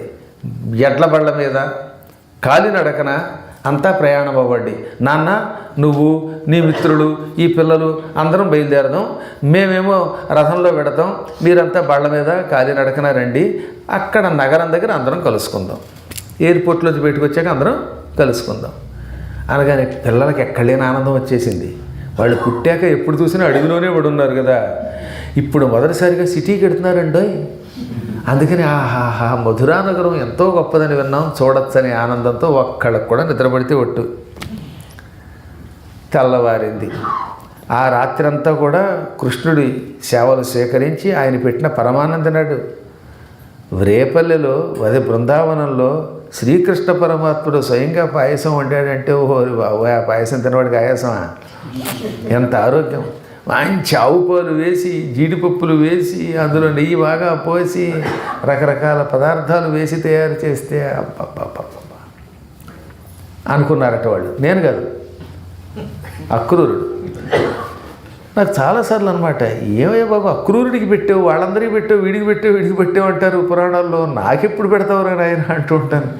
అప్పుడు ఆయన అన్నాడంటే, నా దగ్గరకు వచ్చి నా పాయసం తినేలోపు అమెరికాలో ఉండగారుగా సుధగారు, లేదా ఇంకో కృష్ణపద్మ గారు ఇలాంటి వాళ్ళు ఎలాగో పెడుతున్నారుగా, అందాక తినన్నారు. ఈ విధంగా శ్రీకృష్ణ పరమాత్ముడు పెట్టిన క్షీరాన్నాన్ని పుచ్చుకొని అనంతరం ఉదయమే లేచి రథాన్ని సిద్ధం చేశాడు. బలరామకృష్ణులు కూడా స్నానం చేసి బయలుదేరడానికి సిద్ధమయ్యారు. మిగతా దివ్య కథ, అద్భుతమైన అక్రూరస్తవం మళ్ళీ ఎప్పుడు అనుకున్నాం? అది రేపు సాయంత్రం 5 గంటలకి. రేపు ఈ ఘట్టం వినకుండా ఉంటే ఇంకేమిటి, ఎంత ఘట్టమైన ఉపయోగం ఉంది? ఒక్కొక్కప్పుడు ఒక్కొక్క మధుర ఘట్టంతో పరమాత్ముడు పూర్తి చేస్తూ ఉంటాడు. ఈసారి ఇది ఇవాళ సాయంత్రం ఏమో రుక్మిణీ కళ్యాణం కళ్ళారా చూస్తారు. మధ్య మధ్యలో వ్యాఖ్య చేయడానికి రత్నాకర్ గారిని పంపుదాం అనుకుంటే అక్కర్లేదండి, మా వ్యాఖ్య మేమే చేసుకుంటాం అన్నట్టుగా అనిపిస్తుంది. అని ఏమో చూద్దాం. ఆయన చిన్న చితక ఏదో ముక్క ఆయన చెప్పపోతారా? అవునా? రుక్మిణీ కళ్యాణం వేదమంత్రపూర్వకముగా జరుగుతున్నది కనుక దానిని చూడడం కూడా మళ్ళీ తిరిగి ద్వారకా నగరానికి వెళ్ళి రుక్మిణీ కళ్యాణం చూడడంతో సమానమని శాస్త్రం. ఈ భాగవత సప్తాహ కాలంలో కళ్యాణం జరగాలి. ఇవాళ కళ్యాణం, రేపు హోమం, 2 జరుగుతాయి.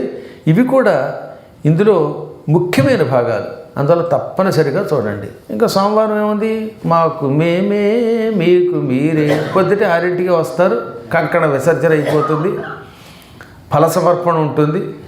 మీ అందరి మీద ప్రోక్షణ చేస్తాం, అక్షతలు వేస్తాం. 4 అక్షతలు గురువుగారి చేత వేయించుకుంటూ ఉండాలి ఎప్పటికప్పుడు. దానివల్ల కూడా పాపాలు పోతూ ఉంటాయి, సకల పాపాలు ప్రక్షాళన అయిపోతూ ఉంటాయి. సోమవారంతో పూర్తవుతుంది. మళ్ళీ ఎప్పుడు కలుస్తామో ఏమిటో. కానీ మీ భక్తుల యొక్క భక్తి చాలా గొప్పది, సందేహం లేకుండా. ఈ పురాణ ప్రవచనంలో ప్రతి శ్లోకము మీకు శుభం కలిగిస్తుంది. ఈ పురాణ శ్రవణం కోసం ఎక్కడెక్కడ నుంచి వచ్చారండి పాపం. వాళ్ళిద్దరునేమో సెయింట్ లూయిస్ నుంచి వచ్చారు, లూయివెల్లి కెంటకీ. కంటకాలు తొలగించారు గురువుగారు, అందుకే ఆ కెంటకీ అలా అయింది. అక్కడి నుంచి వాళ్ళిద్దరు వచ్చారు. రాముడేగా పేరు, శ్రీరామేనా? రఘురాం. దేవరకొండ రఘురాముడు వచ్చాడు భార్య సమేత సీతతో పాటుగా. మీరందరూ రావడం వేరు. మా స్టీఫెన్ గారు వారి పేరు స్టీవ్ గారు. ఆయన అసలు మన తెలుగు నేర్చుకోవడం ఎంత కష్టం, అటువంటిది ఎంత భక్తుడండి ఆయన, మహానుభావుడు. అసలు అటువంటి వాళ్ళకి భగవంతుడు ఎప్పుడు రక్షణ కలిగించుగాక. నేను ఎప్పుడు చూసేవాడిని. ఆయన ఒక కారణ జన్ముడు.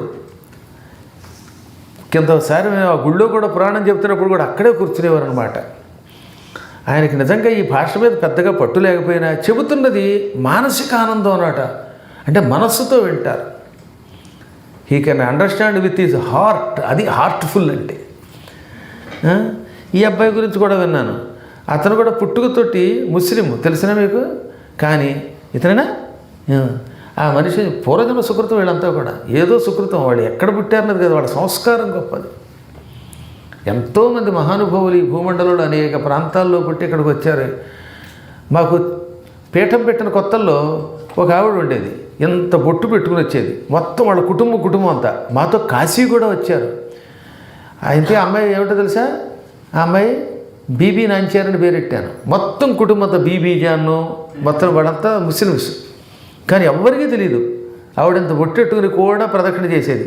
నా ఆస్తి అంతా గురువుగారిది అనేది. ఈ మధ్యన ఏమయ్యారు వాళ్ళంతా, ఎక్కడికో జంగారెడ్డి కూడా ఎక్కడికి వెళ్ళిపోయారు వాళ్ళు. దాదాపుగా మన పీఠంలో ప్రతి యజ్ఞంలో పాల్గొనేవాళ్ళు అండి వాళ్ళు. అప్పటికి వాళ్ళు కొంతమంది మనం హిందువుల దగ్గరికి వెళ్ళకూడదంటే పిచ్చి, మా భగవంతుడు అన్ని చోట్ల ఉన్నాడు అనేవారు వాళ్ళు. అంటే వీళ్ళంతా కొంతమంది ఉన్నారు, అందుకే ఇంకా ప్రపంచంలో ఉంది. అందువల్ల మహానుభావులు వీళ్ళందరూ కూడా కారణజన్ములు. వీళ్ళందరికీ అనేక శుభములు కలుగ్గా కానీ మంగళాశాసనం చేస్తున్నాం. ఫీనిక్స్లో కూడా ఒక ఆవిడ ఉండేది, రెగ్యులర్గా వచ్చి కూర్చునేది. Though your language is not, I cannot understand your language ఆవిడన్నమాట. ఇది I cannot understand your language but I can understand with my heart అనేది ఆవిడ. మీరు చెబుతూ ఉంటే మీ ఫీలింగ్స్ నాకు అర్థమైపోయింది. ఇప్పటికీ ఫీలింగ్స్లో ఉంది ఆవిడ. అలా భాషకి సంబంధం లేదు. పరమాత్ముని యొక్క అవ్యాజ బంధం చాలా గొప్పది. ప్రాంతానికి, ఒక కులానికి, ఒక మతానికి అతీతమైనటువంటి వ్యక్తులు ఎప్పుడూ ఉంటారు. వాళ్ళందరికీ భగవంతుడి యొక్క అనుగ్రహం కలుగ్గాక అని మంగళాశాసనం చేస్తాం. జయ సుందర నంద బాల గోపీ జనలోల, జయ సుందర నంద బాల గోపీ జనలోల, జయ సుందర నంద బాల గోపీ జనలోల. అలాగే కూడా హుషారుగా అంటారా?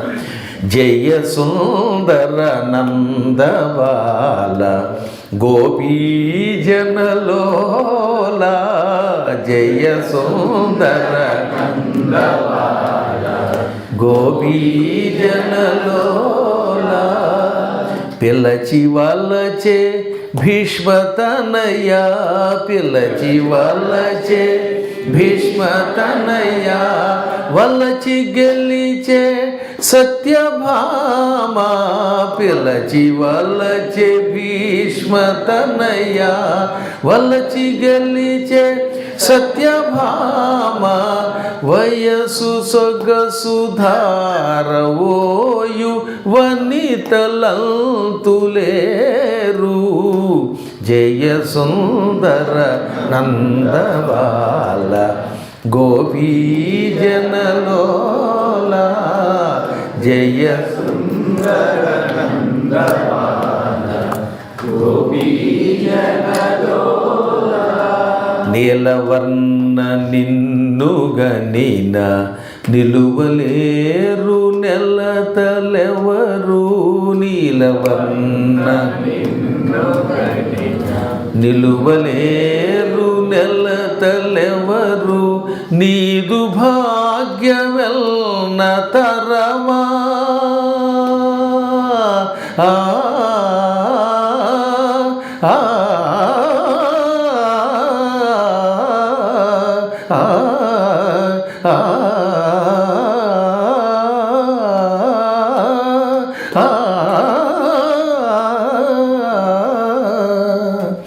నీదు భాగ్యమెన్న తరమ రసిక సార్వభౌమ, జయ సుందర నందబాల గోపీ జనలోల, జయ సుందర నందబాల గోపీ జనలోల.